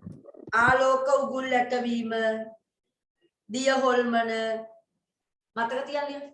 ලණුවක් ඇදගෙන යාම, අලු ඉසීම, කුඹුරට කිරිබත් ඉසීම. ඔන්න පහක් කිව්වම. ඊට අමතරව ඔයගොල්ලෝ දන්න මොනවා හරි සාම්ප්‍රදායික ක්‍රම තියෙනවද? ඔය පලිබෝධ මර්ධනය කිරීම. කුඹුරේ පොල් පිටි සිටුවීම. පොල් පිටිද? ඔව් ටීචර්. ඔව් අර ඒ පොල් පිටි උඩ අර එදා ඒ වීඩියෝ එකේ ගියානේ. ඒතර ඒක උඩට එනවා පුතේ බකමූණ වගේ කට්ටිය එක්ක කුරුල්ලෝ නේද? උන් ඇවිල්ලා අර දැන් ඔයමට එන අනිත් මැස්සෝ ඉන්නවනේ. ටක් ගාලා අල්ලගෙන කනවා. අරවට ඇවිල්ලා වහලා ඉන්නකොට. ඒකත් හරි. ලණුවේ මීපැණි ගෑවිනි. අපේ පැටවුන්ට මතකයි මටත් මතක නැහැ. මීපැණි ගෑවේ අර මී වද. හරි පුතේ ඔන්න දැන් මටත් මතක් වුණා. අර සුදු පාට ඉටි වගේ මී වද වලින් ලණුව ඇද්දානේ. ඔව් ඔයාට හොඳට මතකයි නේද? ඒ ෆෙරෝමෝන් කියලා ඒවට කියන්නේ. එසු එක ගන්ධයක්. එතකොට ඒවට එන්නේ නැහැ. හරිද? දෙවනි අංක 11 පලිබෝධ මර්ධනය සඳහා රසායනික ක්‍රම භාවිතය නුසුදුසු වන්නේ ඇයි කියලා අහනවා. ඇයි පුතේ පලිබෝධ මර්ධනයට රසායනික ක්‍රම සුදුසු වන්නේ නැහැ කියලා කිව්වට ඉතින් දැන් ඔය මේ දවස්වල කියනවානේ අපි කන ආහාරවල පුදුම බෙහෙත් ඔගයක් තියෙන්නේ නේද? ගෙදර වත්තේ අපිට පලාකොළ ටිකක් එළවලුවක් හිටව ගන්න තියෙනවා නම් ඇත්තටම හොඳයි. ඔයා දන්නවද ඔය ගෝවා වලට ඒ පුතේ පුදුමාකාර විදිහට බෙහෙත් ගන්නවා. ලීස් වලට උඩරට පැත්තේ එළවලු හැම එකක්ම ෆ්‍රෙෂ් පිට මෙහෙට එන්න දවස් ගාණක් තිස්සේ නේද? ඇවිල්ලා මෙහෙත් තියනවා ෆ්‍රෙෂ් පිට. ඒ බෙහෙත් වලින්. එතකොටම පුතේ ඒ බෙහෙත් අපි ආහාරය උයන්න කලින් අමුවෙන් කන්න කලින් දෙතුන් සැරයක් හොඳට හොදන්න ඕන. මොකද මතු පිට ඒවයි බෙහෙත් තියෙන්න පුළුවන්. හරිද? ඒවා හොඳ නෑ. එතකොට පලිබෝධකෙන් දැන් ඔය සමහර ඔයා අහලා තියෙනවද දන්නේ නැහැ. එහෙම බෙහෙත් ගහණිය පුතේ ඔය රසායනික ද්‍රව්‍ය ගහන්න යනතම අපිට හරි ලේසියට අපිට දැන් මේ දවස්වල ඔය මී පැණි ගාලා ලණු ඇදගෙන යන්න වෙලාවක් අපේ ගොවීන්ට නැහැ. නේද? ඔව්. අනිත් එක තමයි මේ හරියට මැසේජ් එක මම දැක්කා මම කියන්නම් ඒක. අනිත් එක තමයි එහෙම අර පොල් පිටි හිටවන්න ඊළඟට මේ කුඹුරට ගිහිලා කිරිබත් දාන්න මිනිසුන්ට මේ කන්න කිරිබත් නැති කාලේ කුඹුරට කිරිබත් දාවිය නේද? ඉතින් ඒව ක්‍රම වලට වඩා හොඳයි කියලා කඩෙන් බේත් බෝතලයක් ගෙනල්ලා ටැංකියට දාලා ස්ප්‍රේ කර කර හැමතැනම අල්ලනවා. පළවලට එළවලු වලට එහෙම. තෙල් බෙහෙත් ගහනවා කියන්නේ. පුතේ අපි හිතමු යම්කිසි මාසයක කාලයක් තුළ ඒ අස්වැන්න නෙලන්න එපා කන්න එපා කියලා ඒ බෙහෙත් ගැව්වට පස්සේ කවුරු හරි කියනවා නම් නමුත් අපි ඒ කියන ඒවා අහන්න නැතුව අපි හොරෙන් ගිහිල්ලා ඒ ගොවියගේ කුඹුරෙන් හරි ඒ ගොවියගේ හේනෙන් හරි වට්ටක ගෙඩියක් හරි මොකක් හරි ගෙඩියක් කඩන්න ඇවිල්ලා කනවා. ඇත්තටම හොඳ නෑ. ඒ කාල සීමාව තුල ඒ බෙහෙත් ගහපු කාල සීමාව අපි කියනවා පුතේ ආරක්ෂක කාල සීමාවක්. ඉතින් ඒ කාලේදී අපි ඒවා කෑවොත් අපේ ඇඟටත් අර බෙහෙත් යනවා. ඒ නිසා ඒ කාලේ පැන්නට පස්සේ ඊට කලින් අස්වනු නෙලන්න එපා කියලා තමයි සාමාන්‍යයෙන් ගොවීන්ට කියන්නේ. බෙහෙත් ගැව්වට පස්සේ යම් කාලයක් තියෙනවා ඒගොල්ලෝ ඒවා දන්නව ඇති. එහෙම නැත්තම් හදිස්සියවත් අපිට එහෙම කන්න ඕනොත් අනිවාර්යෙන් හොදන්න ඕන. හරිද? ඒවා මතක තියාගන්න. එනමුත් අපි ලියමු 11 වෙනි ප්‍රශ්නෙට උත්තරේ රසායනික ක්‍රම භාවිතය නුසුදුසු වෙන්නේ යන්න පලිබෝධකයින් පමණක් නොව අපිට හිතකර කට්ටියක් මැරෙනව නේද? සමහර වෙලාවට මැරෙන්න පුළුවන් ඒ බෙහෙත් වලින් විස වෙලා. පලිබෝධයින් කිව්වත් හරි පමණක් නොව පලිබෝධයින් පමණක් නොව හිතකර ජීවීන්ද විනාශ වීම. හිතකර ජීවීන්ද විනාශ වීම. ඊළාට පුතේ මම ඉස්සෙල්ලා කිව්ව විදිහට පරිසර සමතුලිතතාව බිඳ වැටීම එකක් ලියන්න. බැලන්ස් එක නැති වෙනවා. රසායනික පෝර ගැහුව ගමන්. පලිබෝධයින් පමණක් නොව හිතකර ජීවීන්ද විනාශ වීම එකක්. දෙක පරිසර සමතුලිතතාව බිඳ වැටීම. ඇයි සමහර සත්තු මැරිලා යනවා සමහර ශාක මැරිලා යනවා. ප්‍රශ්න අංක 12 පලිබෝධ පාලනය සඳහා රසායනික ක්‍රම යොදා ගන්නේ නම් ඒ කුමන අවස්ථාවලදීද? පුතේ අර මට ඉස්සෙල්ලා මම දැන් දරුවෙක් දුන්නා ඔය සමහර ක්‍රම තියෙනවා පුතේ සතෙක් ලවාම දැන් ඔයා හිතන්නකෝ මේ මදුරු මේක නම් මේ රෝගවාහක කියන කොටසට අයිති එකක්.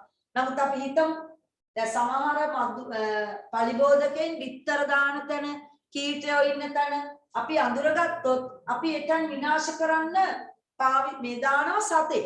අර දැන් ඔයා කිව්වේ මට පොල් පිටි හිටෙව්වහම මං කිය බක්ක මූණෝ එනවා නේද? එක්කෝ ඇටි කුකුල වගේ උන් ඇවිල්ලා වහලා අර ගොයමට වින කරන කුමීන් මීයෝ වගේ උන් ටක් ගාලා අල්ලගෙන කනවා. හරිද? එහෙම. ඒතර සතෙක් ළමා තමයි පාලනය කරන්නේ. සතෙක් ළමා අර ඒ කියන්නේ මොන සතාවද? අනතුරු ඇති කර නැත්නම් අපිට අලාභය ඇති කර මට වචන එන්නේ නැහැ. අන්න එහෙම. ඒ මාළු අන්නාලු. දැන් මේ වගේ එකට මාළු දානවා. වතුරට දානවා මොනවයි දාන්නේ අර පොඩි දණ්ඩි පැටවු දානවා, ගප්පි දානවා නේද? බුලත් අපේ වගේ යවු. එහෙම දානවා. එතකොට සාරි ගප්පි කියන්නේ රණ පිට රටක කුඹුරු වල ඉන්න සත්තු කන්න තාරාව ගෙනත් දානවා. එහෙමයි. මට ඔන්න දෙව්මිනී දාන උත්තරයක් තාරාව. ඒක තමයි පුතේ. එහෙම ඔන්න ඔයාලට තේරෙනවා නේද? සත්තු වගේ තව සතෙක්ව ඇහෙන්නේ නැද්ද? ඇහෙන්නේ. සතෙක් දාලා වර්ධනය කරනවා නම් නේද? ඒක පුතේ අපි කියනවා ජෛව පාලන ක්‍රමයක් කියලා. ජෛව පාලන ක්‍රමයක්. හැබැයි ඒ ක්‍රම හරි ස්ලෝ. ඔන්න වැඩි.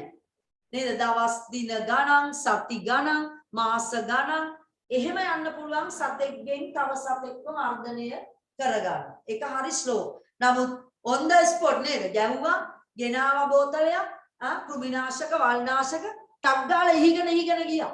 අනේ දෙයියනේ ඕන පැලක් මැරිලා, ඕන නැති පැලක් මැරිලා, ඕන සත්තුත් මැරිලා, ඕන නැති සත්තුත් මැරිලා.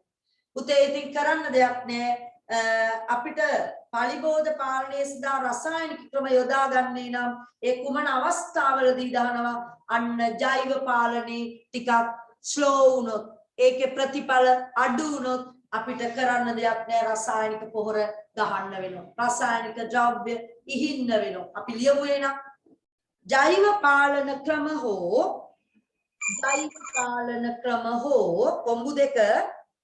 කොම්බු දෙකයි ජයන්න ජෛව පාලන ක්‍රම හෝ සරල යාන්ත්‍රික ක්‍රම අර මතකද අර පළ අහුලගෙන ගිහිල්ලා විනාශ කරා සත්තු විදපුවා අතින් අරන් අහුලලා ගිහිල්ලා විනාශ කරා නමුත් ඒක සාර්ථක නැත්තම් අපිට ඉහින්න වෙනවා පුතේ පළතුරු වලට ගහේ තියෙන ස්ප්‍රේ කරනවා දැකලත් ඇති සත්තු ඇවිල්ලා විදින එක නවත්තන්න ස්ප්‍රේ කරනවා තෙල් බෙහෙත් ගහනවා නේද ඉතින් එහෙම තමයි පළතුරු ගොඩක් තියෙන්නේ හොඳ ඒකයි ගෙදර වත්තේ තියෙන දේවල් තියෙනවා නම් වඩා හොඳ කන්න ඔය ඇපල් වලට දොඩම් වලට හරියට පුතේ බෙහෙත් ගහනවා පිටරට ලංකාවට පෙට්ටි පිටින් ඇවිල්ලා මෙහෙත් තියලා නේද කොච්චර බෙහෙතක් තියෙන්න ඕනද ඒ ගෙඩිය ෆ්‍රෙෂ් පිට තියාගන්න තව දවස් කීපයක් හරි ඒ නිසා ගෙදර වත්තේ ගස්ලම් ගෙඩියක් කන එක කෙහෙල් ගෙඩියක් කන එක අපිට සැපයි නේ ඔය ඇපල් මේවා කනවට වඩා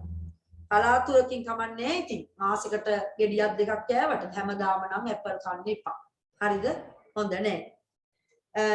ජෛව පාලන ක්‍රම හෝ සරල යාන්ත්‍රික ක්‍රම මගින් පලිබෝධයින් පාලනය කළ නොහැකි අවස්ථාවල අන්න අර සරල ක්‍රම භාවිතා කරන්න බැරි වුණාම අපි යනවා නේද? ආයි කියනවා.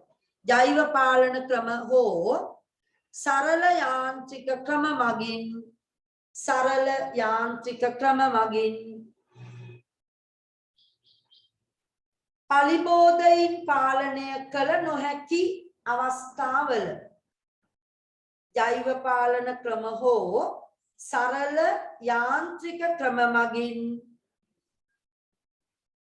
පලිබෝධයින් පාලනය කළ නොහැකි අවස්ථාවල රසායනික ක්‍රම යොදා ගන්න වෙනවා.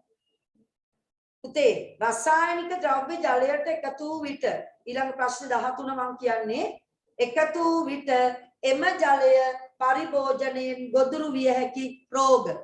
පුතේ ඔක මට වඩා ඔබ දන්නෝ නේද? ගොඩක් වෙලාවට ඔය දැන් අපේ උඩරට පැත්තේ එහෙම නැත්නම් අනුරාධපුර පොළොන්නරුව පැත්තේ හාල්වල නේද ගොයමට ආසනික් තිබුණා කියලා හරියට ගහපු පෝරවලින් හොයාගෙන තිබුණා ඒවා හොඳ නැති වෙනවා මොනවටද කිඩ්නීස් වලට වකුගඩු ඔව් වකුගඩු ඇති වෙන්න පුළුවන් ඒ වතුර නේද ඒ වතුරේ පොහොර තියෙන වතුර ලිං වලටත් එන්න පුළුවන් වැව් වලට එන්න පුළුවන් පිළිකා අන්න රයිට් පුතේ තව එකක් පිළිකා බෝ නොවන රෝග වැඩිපුර හැදෙන්නේ මේ ආහාරවල තියෙන වෙනස්කම් වලින්.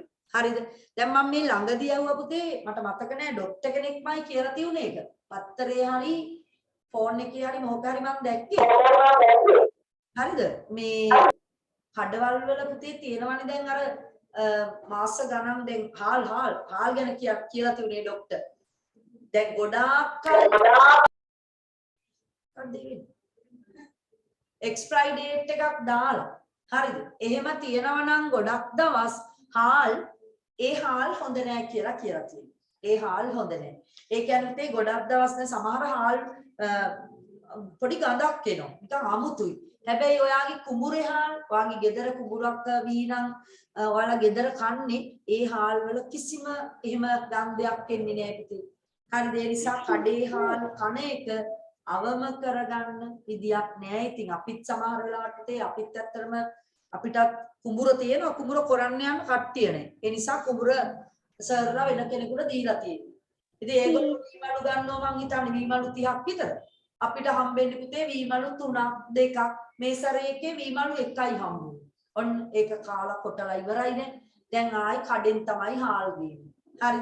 ඉතින් ගන්න අය වෙන්නේ කොච්චර කාලෙකින්ද?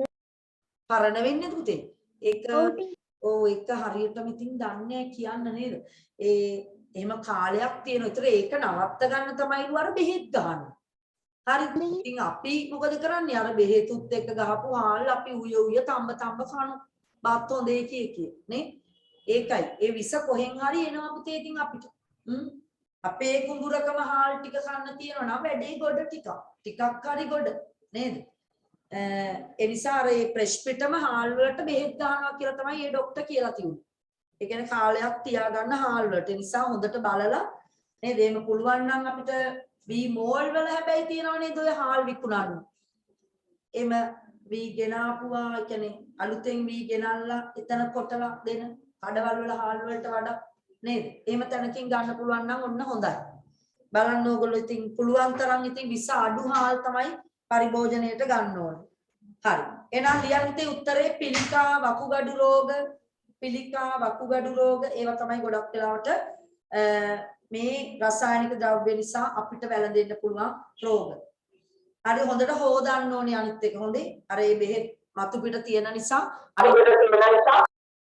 හොදන්න ඕනේ. හරි නේද? හරි. එහෙනම් පුතේ මම ඊළඟ කොටසට යනවා. ඊළඟ කොටස තමයි මෙන්න මේක. මම දැනට තාම කතා කරේ පලිබෝධ මර්ධනය ගැන. ගොයම් ගැන කිව්වා, පළතුරු මැස්ස ගැන කිව්වා නේද? බජිරි ගැන, ඒවා කුඩමැට්ට තුනැස්සේ සියලුම ශාක පලිබෝධ, ශබ්ද පලිබෝධකයෝ කවුද? ශාක පලිබෝධකයෝ කවුද? පලිබෝධකයෝ කියන්නේ කවුද? මිනිසාගේ භෝග වලට ආර්ථික වශයෙන් හානියක් කරන ඕන එක්කෙනෙක් අපි පලිබෝධකයෝ කියනවා. ඊළඟ රෝග වාහකයන්. රෝග වාහකයන් නම් ඒකට තමයි අපිට වැදගත් එක්කෙනා මෙය මදුරුවා නේද? මදුරුවා. පුතේ දැන් වාට තේරෙනවා නේද? දැන් පාඩමේ දේවල් ටික තේරෙන්න ඕනේ. ඇයි ජීවන චක්‍රයක් තියෙනවා නම් මේගොල්ලෝ රෝග වාහකේ කියන්නේ පුතේ වාහනේ. එහෙනම් ඉතින් ඩෙන්ගු බෝ කරන්නේ, මැලේරියාව, බරව, චිකන්ගුන්යා, සිකා කියලා රෝගයක් තියෙනවා. මම ඒක හොයාගත්තේ ඉන්ටර්නෙට් වලින්. සිකා තව එකක් හොයාගත්තේ මායා රෝග කියලා. මායා රෝග. මදුරුවන්ගෙන් තමයි මේ රෝග සියල්ල බෝ වෙන්නේ. හරිද? ආල් නරක් උනාමද ඔව් නේද? පණුව ගුල්ලෝ ගහන්න යන්න හරි. මගේ දරුවේ ප්‍රශ්නයක් අහනවා හාල් නරක් වුණාමද පණුව ගුල්ලෝ එහෙම ගහන්නේ ඔව් පුතේ නේද? ඒ නරක් වෙච්ච හාල් වල තමයි පණුව ගුල්ලෝ තව මොකුද ඉන්නේ? එක පොඩි සත්තු ඉන්නෝ නේද? එහෙම ගුල්ලෝ වැඩියෙන් ගුල්ලෝ. ඒක හොඳට බලලා ගන්න ඕනේ කඩවල් වලින් ගන්න හාල් වල. හරිද? හැබැයි ඒවා ඉතින් අර බෙහෙත් ගහපු නැති හාල්. ගුල්ලෝ ටික අයින් කරලා ගන්න පුළුවන් නම් ඒවා හොඳයි කියලාත් එක වෙලාවකට හිතෙනවා. ගුල්ලෝ නැති හාල් වලට වැඩි නේද? එහෙනම් මයි පුතේ රෝග වාහකයින් මර්ධනය. වාහකයෝ ගැන කිය ඉන්නකොටනේ ගුල්ලෝ ගැන කිව්වේ මේ ළමයි නේ. මොකද්ද? මැලේරියාව හැදෙන්නේ මීයාගෙන් නේද? අනේ මැලේරියාව හදන්නේ පුතේ පරපෝෂිතයෙක්ගේ. පරපෝෂිතයා තමයි මම කියන්නම් ඔයාලට. එයා මදුරුව තමයි ඉන්නේ. ඒ කතන්දර දෙකම කියනවා. මෙන්න මේ වචන දෙක. එක්කෙනෙක් තමයි පුතේ රෝග කාරකය. රෝග කාරකය. අනිත් එක්කෙනා රෝග වාහකයා. මෙන්න මේ දෙක පටලවා ගත්තොත් වැඩේ අවුල්. හැම රෝගයකම රෝගය ඇති කරන විස බීජයක් තියෙනවනේ. ඒක තමයි කාරකය. විස බීජය. ඒක වෛරස් වෙන්න පුළුවන්. ඒක බැක්ටීරියා, ඒක දිලීරයක්, ඒක පරපෝෂිතයෙක් වෙන්න පුළුවන්. පුතේ, ඔයා මගේ ප්‍රශ්නයක් අහුව දරුවා මැලේරියාව හදන්නේ ප්ලාස්මෝඩියම් කියලා පරපෝෂිතයෙක්. පුතේ, දැන් කවුද එතකොට වාහකයා? අන්න. ඒ වාහකයා කියන්නේ පුතේ රෝගය තියෙන රෝග විස බීජය ඇඟේ පටවගෙන අරගෙන ගිහිල්ලා නිරෝගී කෙනෙක්ගේ ඇඟට දාන එක්කෙනා වාහකයා. එහෙනම් මැස්සෝ මදුරුව තමයි වාහකය. කාරක වෙන්නේ පුතේ බැක්ටීරියා, දිලීර, වෛරස්, පරපෝෂිතය, ප්‍රොටෝසෝවා, අන්නේවුන්, ඇමීබලා ඒ කට්ටිය පරපෝෂිත කාරක. රෝගේ හදන විස බීජ. නම් දෙක හරියට ඉගෙන ගන්න. වාහකය මතක තියාගන්න කොහා වාහනේ කියලා. එහෙනම් වාහනේ නම් නිකන් හිතන්න වෙන අපි හිතමු ඩෙන්ගු නේද? ඩෙන්ගු හැදිච්ච රෝගියෙකුට ඩෙන්ගු මදුරුව විදලා ලේ අරගෙන ඇවිල්ලා ඒක දන්නේ ඩෙන්ගු මේ විස බීජයක් තියනවාද කින්නවද? එයා දන්නේ නේ. එයාගේ වැඩේ ලේ බොනේ. එහෙනම් අය පුතේ කෙනෙක්ගේ ලේ බීලා තවත් එක්කෙනෙක්ගේ ලේ බොන්න එනකොට අන්න අර කලින් ලේ බීපු එක්කෙනාගේ විස බීජය තිබුණොත් ඩෙන්ගු වෛරස් එක අන්න දෙවනි සැරේ විදින එක්කෙනාගේ ඇඟට පුතේ අරුගේ අර කෙල වලින් ඇතුල් වෙනවා. ශුණ්ඩාව දානකොටම විදිනවනේ දැන් ශුණ්ඩාවෙන් විදින්නේ. ඒ විදිනකොටම අරයාගේ තිබිච්ච වෛරස් එක ඔන්න අපටත් ඇතුල් වෙනවා. පැහැදිලි දේ නම් කාරකය කියන්නේ විස බීජය, වාහකය කියන්නේ වාහනේ. පුතේ මදුරුවා කියන්නේ හැමතිස්සෙම වාහකයක්. එයා තමයි මැලේරියා, පරපෝෂිත ප්ලාස්මෝඩියම් අරගෙන යන්නේ. ඊළාට බරවවල තියෙන විස බීජයක් තියෙනවා. ඒ කාරකය අරන් යන්නේ. චිකන්ගුන්යා, ඩෙන්ගු වල වෛරස් එක පටවගෙන ගෙනහිල්ලා වෙන කාගේ හරි ඇඟට විදිනවා. අන්න ඊඩීස් කියන මදුරු වර්ගය. ඊඩීස් ඊජිප්ටයිස්, ඊඩීස් ඇල්බෝපික්ටස් වර්ග දෙකක් ඉන්නවා. හරි ඔය චිකන්ගුන්යා වල වර්ග ඉන්නවා. ඒ ඊඩීස් තමයි චිකන්ගුන්යා වල පුතේ රෝග වාහකයා වෙන්නේ මදුරුව.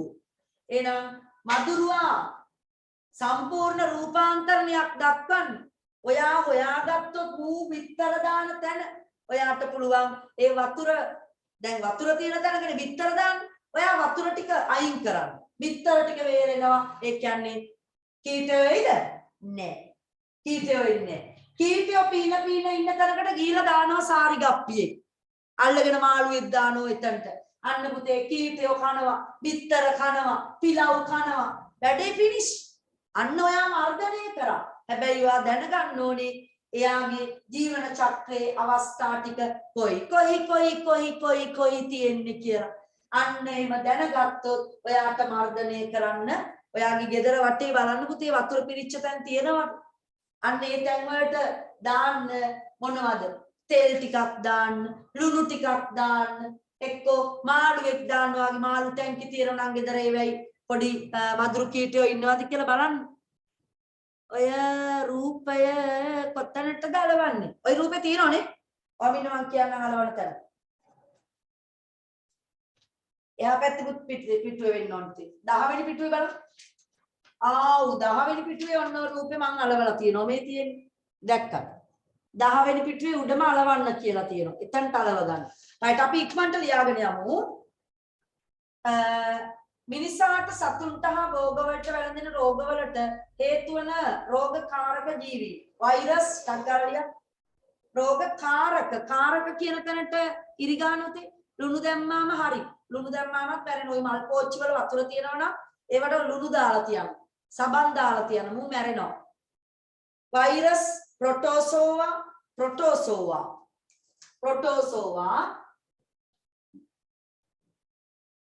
ඔය කාරක නෙමේ කාරක විස බීජ. ඔයා එතන ඉස්සරහින් ලියන්නේ ඇමීබා. ඔන්න රෝගකාරක පැරමීසියම් ලත් අයිති වෙනවා. ඒලත් ලෙඩ හදන කට්ටිය. ප්‍රොටෝසෝවා. ප්ලාස්මෝඩියම් මැලේරියා පරපෝෂිතය ලියා ගන්න.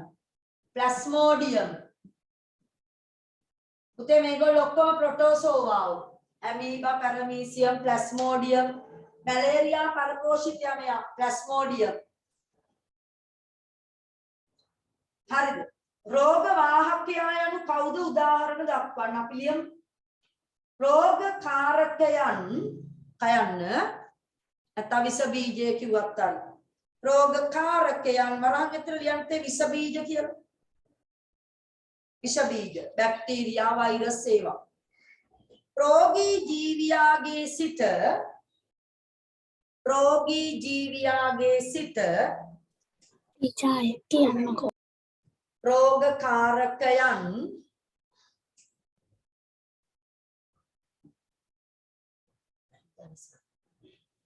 රෝගකාරකයන් වරහන් ඇතුලේ විස බීජ නැත්නම් වෛරස් බැක්ටීරියා ඒවා රෝගී ජීවියාගේ සිට රෝගය තියෙන කෙනෙක්ගේ ඇඟට විදලා නේද රෝගී ජීවියෙකුගේ සිට නිරෝගී නිරෝගී ජීවියෙකු වෙත ඔන්න හොඳට ඉන්න මිනිස්සෙක්ගේ ඇඟට ගිහිල්ලා විදිනෝ හරිද රෝගී කෙනෙක්ගේ ඇඟට විදලා හොඳ නිරෝගී කෙනෙක්ගේ ඇඟට විදිනෝ අන්න පුතේ රෝගය ගෙනියන එක තමයි වාහකයා තේරෙනව නේද හරිද රෝගී ජීවියාගේ සිට නිරෝගී ජීවියෙකු වෙත ගෙන යන ජීවියා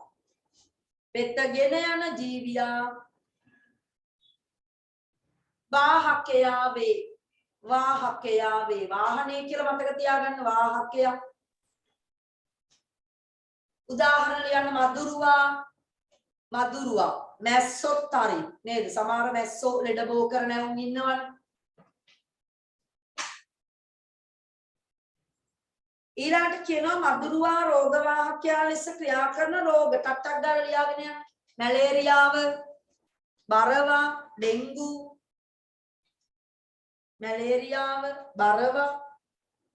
ඩෙන්ගු චිකන්ගුන්යා කුකුළුණද චිකන්ගුන්යා කියන්නේ නේද ඩස්ටර් පාපට් ඩස්ටර් ගත්තා එනවා අර මම හොයාගත්ත රෝග දෙකක් ලියා ගන්න ඕන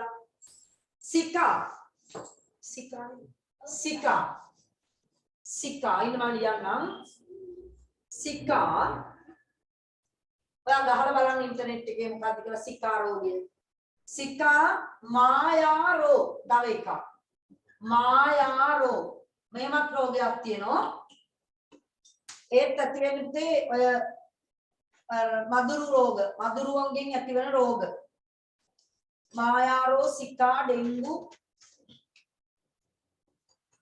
යන්න ඊළඟ පිටුවට රූපය අලව ගන්නටක් ගාලා මදුරුවා මර්ධනය සඳහා ජීවන චක්‍රය පිළිබඳ අවබෝධයක් තිබිය යුතුය ජීවන චක්‍රයේ සටහනක් දක්වන්න මේ රූපය ලැබුණා නම් හරි මදුරුවාගේ ජීවන චක්‍රය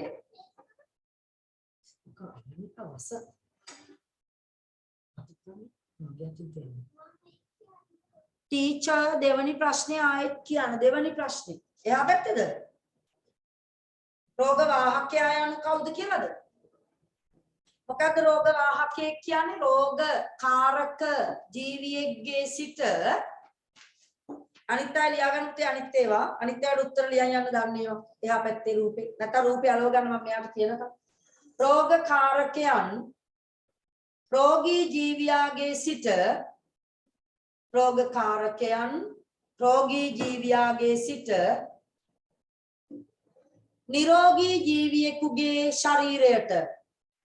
නිරෝගී ජීවියෙකුගේ ශරීරයට ගෙන යන්න ඔන්න මම කෙටියෙන් දුන්නේ ඉස්සෙල්ලා දුන්නේ වෙන එකක් දැන් දෙන්නේ වෙන එකක් රෝගය ගෙනියන එක්කෙනා රෝගකාරකයන් රෝගී ජීවියාගේ සිට නිරෝගී ජීවියෙකු වෙත රැගෙන යන්න නැත්නම් ගෙන යන්න වාහකයා වේ හරිද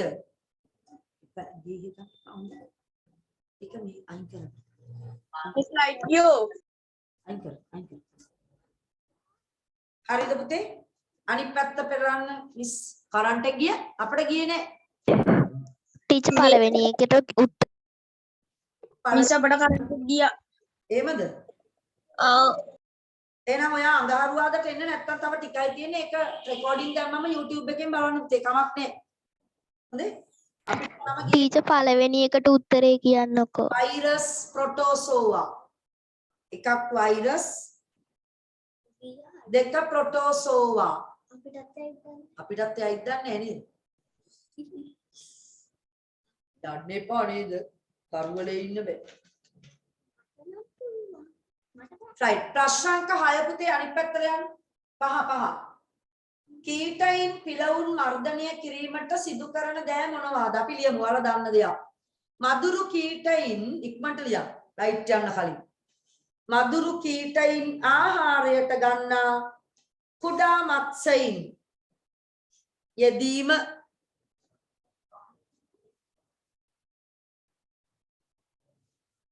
ඔය ඉන්නේ ඔන්න පේනවා යාට මදුරු කීටයෝ කන්න ලං වෙලා ඉන්නෝනේ දැක්ක මාළුව කට ඇරගෙන නේද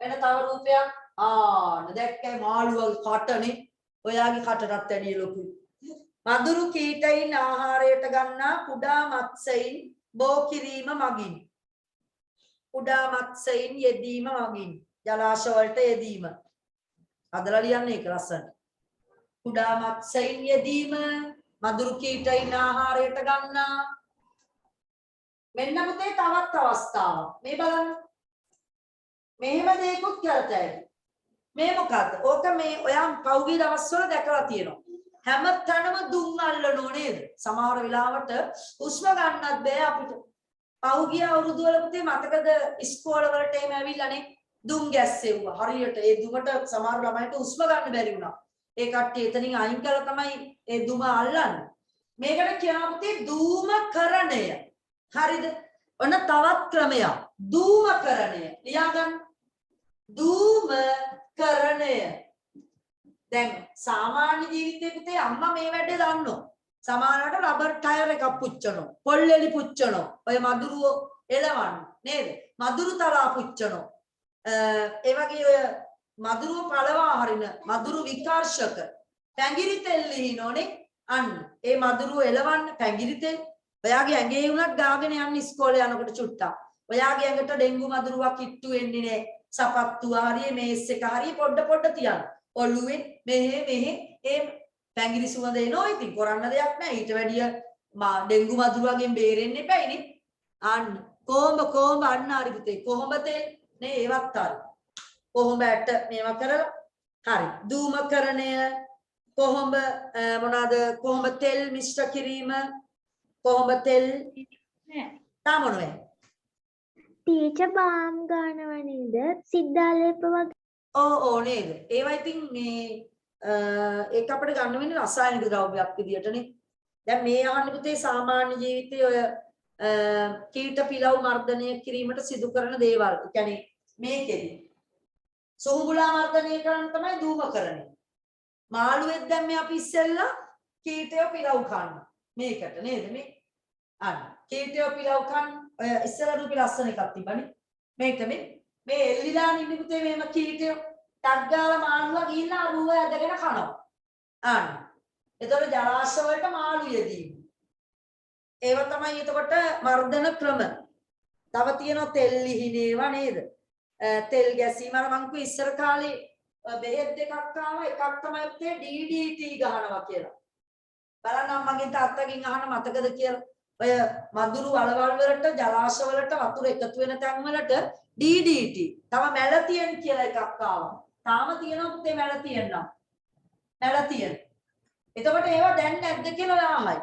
මේ මදුරුවෝ මාර වැඩේ කරේ පුතේ දන්නවද? මදුරුවෝ ඒ බෙහෙත් වලට අන්තිමේදී මැරුණේ නෑ. ඔරොත්තු දෙනවා. හරිද? ඒ කියන්නේ පුතේ අනුවර්තනය වෙලා. උඹලා ඕන එකක් ගහපන් අපි මැරෙන්නේ අපිට ඔය බෙහෙත් කිසි අවුලක් නෑ. එහෙම කියලා තග දාලා මුන් ජීවත් වුණා.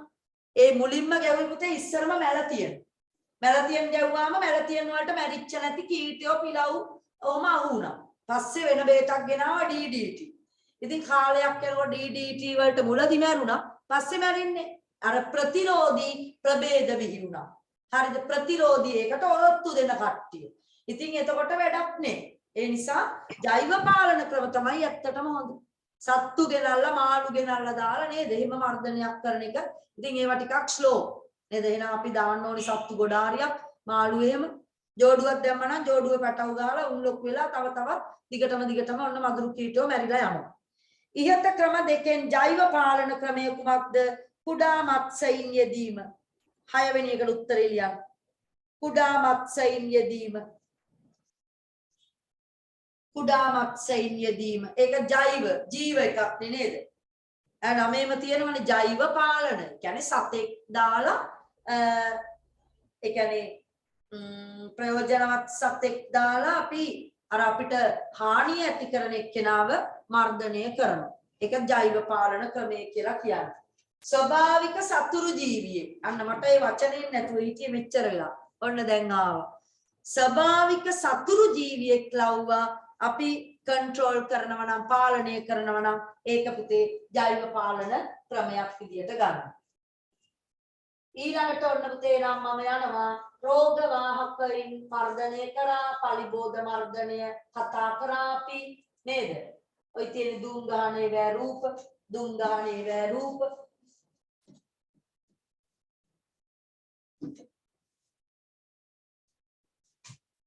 ඔන්න එනම් දෙකක් කතා කරලා දීලා තියෙනවා.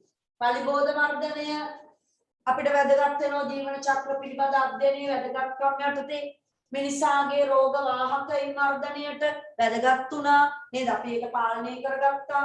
සත්තු දාලා මරාගත්තා. එහෙම එක එක ක්‍රමවලට නැරුවා. උදේ තුන්වෙනි එක්කෙනා තමයි ජෛව විවිධත්ව සංරක්ෂණය. ලස්සන දැක්කද? කැස්බෑ පැටවු. උදේ බලන්න කැස්බෑවෙක් මුහුදට යන තාක්කල් මම ඔය රූප ටික ගත්තේ ඔන්න ඔතන. මේ බලන්න මෙතනින් පටන් ගමු. මේ ගොඩබිම. හරි. මේ ගොඩබිමට එනවා කැස්බෑව විතර දාන්න. ගොඩබිමට වෙරළට එනවා ටීචර් දැන් ලීව් වෙන්නද? ඇයි? ලීව් වෙලා හැබැයි අන්තිම ටික බලන්න ඕනේ හොඳේ. තා පොඩ්ඩක් තියෙනවා. ඒ ටික බලන්න. ගෲප් එක බලන්න පුතේ පන්ති තියෙන වෙලාව ඒවා වෙනස් කරෝති අදාළ විදියට බලලා එන්න. අද නෙමෙයි හැබැයි වීඩියෝ එක දාන්නේ හොඳේ. අඟහරුවාදා දැන් පස්සේ ගෲප් එකට දාන්න වෙන්නේ. හරි. මෙතන බලන් ඉන්න කට්ටිය බලන් ඉන්න. පැටව් මේ හොඳ ලොකු කැස්බෑවෝ ගැහණු කැස්බෑවෝ ඇවිල්ලා වෙරළට ඇවිල්ලා පුතේ වෙරළේ වැලිවල තමයි බිත්තර දාන්නේ. ඉතින් මේ බිත්තර තියෙන තැන් අපේ මිනිස්සු හරි වෙන සත්තු හරි දැනගත්තොත් නේද? ඒවා විනාශ වුණොත් එක්ක මූදු රැල්ලකට ඇවිල්ලා ඒවා නැවත මූදට ගියොත් අපරාධයක් වෙනවා පුතේ. නැවත කැස්බ පැටව් හම්බ වෙන්නේ නැහැ. පුතේ ඒ වගේ මේ බිත්තර ඇත්තටම මේ කැස්බෑවුන්ගේ බිත්තර අපි කියනවා සංවේදී අවස්ථාවක් කියලා. ඒ කියන්නේ සංවේදී අවස්ථාවක් කියලා කියන්නේ පුතේ ජීවන චක්‍රයේ ඊටාම වැදගත් වෙන මොකක් හරි අනතුරකින් මර්ධනය වෙලා යන විනාශ වෙලා යන්න පුළුවන් ජීවන චක්‍රයක තියෙන යම් කිසි කොටසක්. කැස්බැවිත්තර කට්ටිය කනවද? සමහර වෙලාවට ඔව් නේද? එතකොට ඒක තහනම් පුතේ හැබැයි මේ කැස්බෑවෝ සුරකීමේ මධ්‍යස්ථාන වාට ළඟයි හැබැයි දැන් මේ අපේ පැත්තෙන් අම්බලන්ගොඩ හරියට ගිහිල්ලා එතනින් ඉඳුරුව නේද? ඉඳුරුවේ තියෙනවා බස් එකේ ගියොත් පාරායින් වල කැස්බෑ සුරක් අර කැස්බෑවන් හදන එයාලා බලා ගන්න එක එක තැන් පොඩ්ඩක් සල්ලි ගන්නවා මං හිතන්නේ. ඉස්කෝල ළමයි එහෙම හරියට යනවා. දැන් මේ දවස්වල තියනවා ගෙනියන්න විදියක් නැහැ නේද? ඒ කැස්බෑ සුරකුම් මධ්‍යස්ථාන අඟලෙන් අඟලට තියෙනවා මං හිතන්නේ ඉඳුරුවේ. ඉඳුරුව තමයි මට මතක විදියට ඊළඟට අර පැත්තෙත් තියෙනවා. කතරගම පැත්තේ යනකොට යම් තැනක තියෙනවා කැස්බෑවුන් ඇති කරන මධ්‍යස්ථාන. බලන්න පුළුවන් ගිහිල්ලා අපි ළඟටම ගිහිල්ලා බැලුවා අර කැස්බෑ බිත්තරේම ඒ වෙරළේ දාපු තැන කොටු කරලා ඒගොල්ලෝ තියෙන්නේ. හරිද? එතන හදනවා. එතකොට ඒවර ලොකුවට ඉලිප්පිලා වගේ තියෙනවා වැලි වලින් වහලා ඒ රස්නෙට තමයිලු යම් කාල සීමාවකට පස්සේ බිත්තර පුපුරන්නේ. හරිද? ඒ පුපුරුවාට පස්සේ චූටි කැස්බ පැටවු වෙනවා. ඒගොල්ලෝ නැවත මූදට තමයි යන්නේ. ඉතින් එක එක වර්ගයේ කැස්බෑවෝ ඉන්නවා. නනුත් ගහලා තියෙන පුතේ එතන මට මතක නෑ නම් එක එක වර්ගයේ ගල් කැස්බෑවෝ කියයි එක එක වර්ගයේ නම් තිබුණා ගහලා. ඉතින් හරි වටින සතෙක් මෙයා නේද? කැස්බෑව මොන සත්ත්ව කාණ්ඩයටද පුතේ අයිති වෙන්නේ? චීරපායිද, පක්ෂීන්ද, උරඟද, මත්ස්‍යද, උභයජීවියෙක්ද? වාට මතකද? උරඟ. හරිද? බොරු උත්තර දෙන්න කලින් මං කිව්වා. රෙප්ටීලියාවෙක් හොඳේ මතක තියාගන්න. ඉබ්බෝන් අයිති වෙන, සර්පයෝ අයිති වෙන කණ්ඩායමටම තමයි කැස්බෑවෝ අයිති වෙන්නේ. මේ තියෙන්නේ අවල්පත්. හරිද?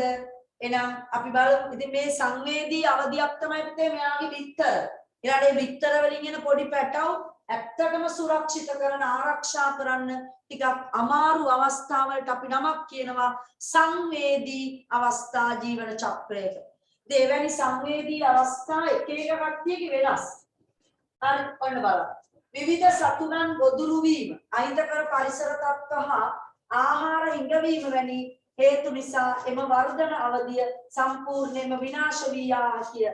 එවැනි වර්ධන අවධි එම සතුන්ගේ ජීවන චක්‍රවල වඩා සංවේදී අවධි ලෙස හඳුන්වනවා. තේරුණාත් එනම් සංවේදී අවධියක් කියන්නේ සතුරන්ට ගොදුරු වෙලා එක්කෝ ආහාර හිඟ වෙලා මැරෙන්න පුළුවන් යම්කිසි කීටයක් එක්කෝ පිළවෙක් හරි මොකෙක් හරි එහෙම අවධි නේද? ඒවා සංවේදී අවධි කියලා තමයි අපි හඳුන්වන්නේ ජීවන චක්‍රයක් තුල. හරි. එහෙනම් ලියමු උත්තර. ප්‍රශ්නාංක 1 ජෛව විවිධත්ව සංරක්ෂණය සඳහා ජීවන චක්‍රය යොදා ගැනීම ජීවත් වන පරිසරයේදී වඩා තර්ජනයට ලක්වන යටින් ඉරි ගහගන්න තර්ජනයට ලක්වන අවදි සතුන්ගේ ජීවන චක්‍රවල තුල ඇත. පළවෙනි ප්‍රශ්නේ ජීවන චක්‍රවල ඉහත වර්ධන අවදි විනාශ වීමට හේතු දක්වන්න. ඇයි පුතේ මේවා විනාශ වෙන්නේ? එක්ක ඔයගොල්ලෝ අර මට කිව්වා වගේ සත්තු කනෝ නේද?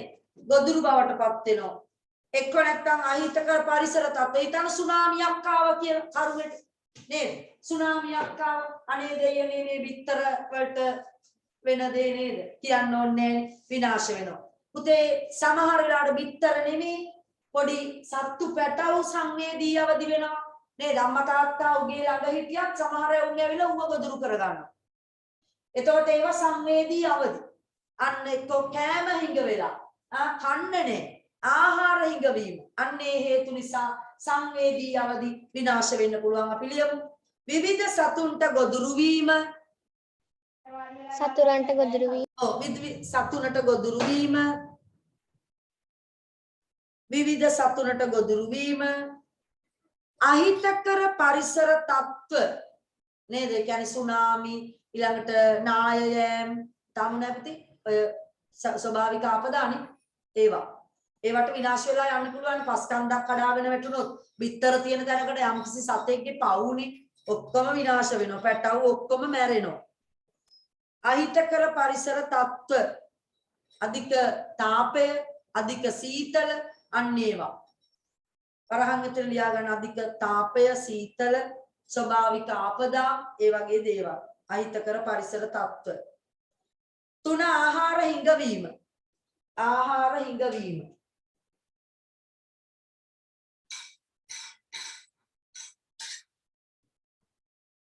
ඉහත ආකාරවලට තර්ජනයට ලක්විය හැකි ජීවන චක්‍රයේ අවදි කෙසේ හඳුන්වයිද? ලියන්න පුතේ සංවේදී අවදි.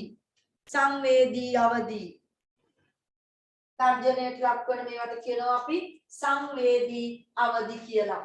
ඔන්න බලන්න පුතේ එක එක සත්තුන්ගේ ඔයා මේ ටික පාඩම් කරගන්න ඕනේ. විභාගේ ප්‍රශ්න පත්‍ර වල අහලා තිබ්බා මත්ස්‍යයින්ගේ මොනවද සංවේදී අවදි, කැස්බෑවුන්ගේ සංවේදී අවදි, මැඩියාගේ සමහර කෘමීන්ගේ සංවේදී අවස්ථා මොනවද? ටක් ගාලා පුරව ගන්න ඒ ටික.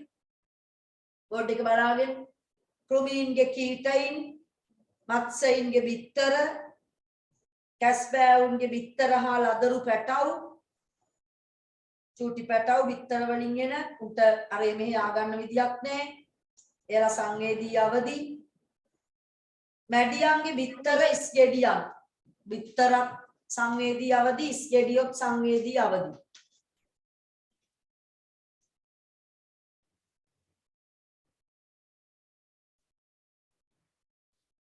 හරි පුතේ එහෙනම් දැන් මට කියන්න අන්න මේ ටික ලියලා ඉවරයිනේ. අපි ඇත්තටම මේ සංවේදී අවදි රැක ගන්න නම් නේද? යම්කිසි සතේ යම්කිසි ශාකයක් ඒ කියන්නේ ජීවියෙක් අපි පරිසරය තුළ ආරක්ෂා කරන්න නම් අපි ඇත්තටම මොනවද දැනගන්න ඕන? එයාගේ සංවේදී අවදි දැනගන්න ඕන. ඒව අධ්‍යයනය කරන්න ඕන නේද? සංවේදී අවදි ආරක්ෂා කරන්න මම අර කිව්ව දැන් බිත්තර ටික කවර් කරලා තියුනේ. පොඩි වැටක් ගහලා කවර් කරලා. එතනට යන්න දෙන්නේ නැහැ පුතේ කාටවත්. ඒ වගේ ආරක්ෂක වැඩපිළිවෙළවල් තියෙන්න ඕනේ. සංවේදී අවදි ටික ආරක්ෂා කරගන්න. එතකොට අපිට පුළුවන් අපේ පරිසරය සත්තු මැරෙන එක, ශාක මැරෙන එක වළක්වලා පරිසරයේ සමතුලිතතාවයට උදව් කරන්න. එහෙනම් ලියමු අපි පිටු අංක 11 වෙනි එක. 11 උඩම තියෙනවා ප්‍රශ්නයක්. ජීවීන් පහසුවෙන් රැක ගැනීමට නම් කුමක් කළ යුතුද? ජීවීන්ගේ ජීවන චක්‍රවල ඉක්මනට ලියන්න. ජීවීන්ගේ ජීවන චක්‍රවල වඩාත් සංවේදී අවදි හඳුනා ගැනීම. ජීවීන්ගේ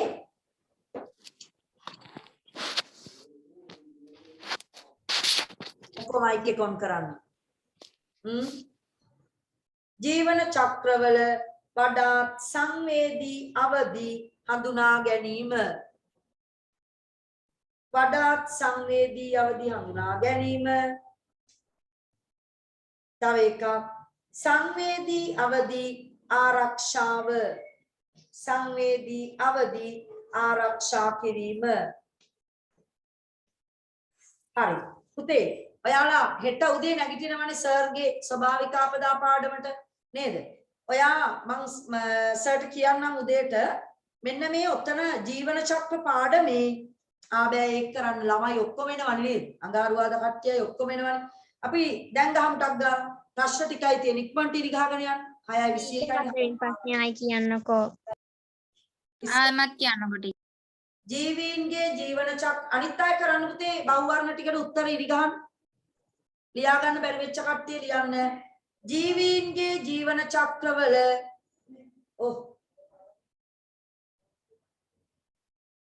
ඉවරයි. වඩාත් සංවේදී අවදි හඳුනා ගැනීම. මම නෝට් එක එවන්නම් පුතේ හොඳේ. අඟහරුවාදායින් පස්සේ වට නෝට් එක එවන්නම්. නැත්තම් අඟහරුවාද ළමයින්ටත් එක්ක නෝට් එක දැම්මනම් එයාලා ලියා ගනිමින් නේද? ආහා. හෙට උදේ එකේ නෝට් එක පුතේ සර් එවනවා. ඒක ඔයාට රැට පුළුවන් නම් ලියා ගන්න.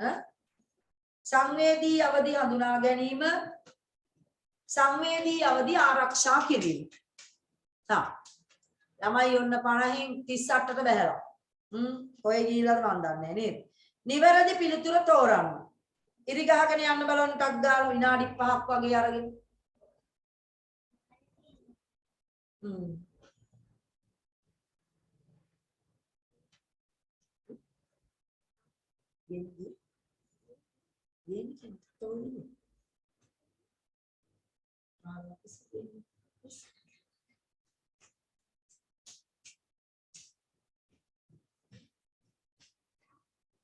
පළවෙනි ප්‍රශ්න 5 හරිද බලන්න.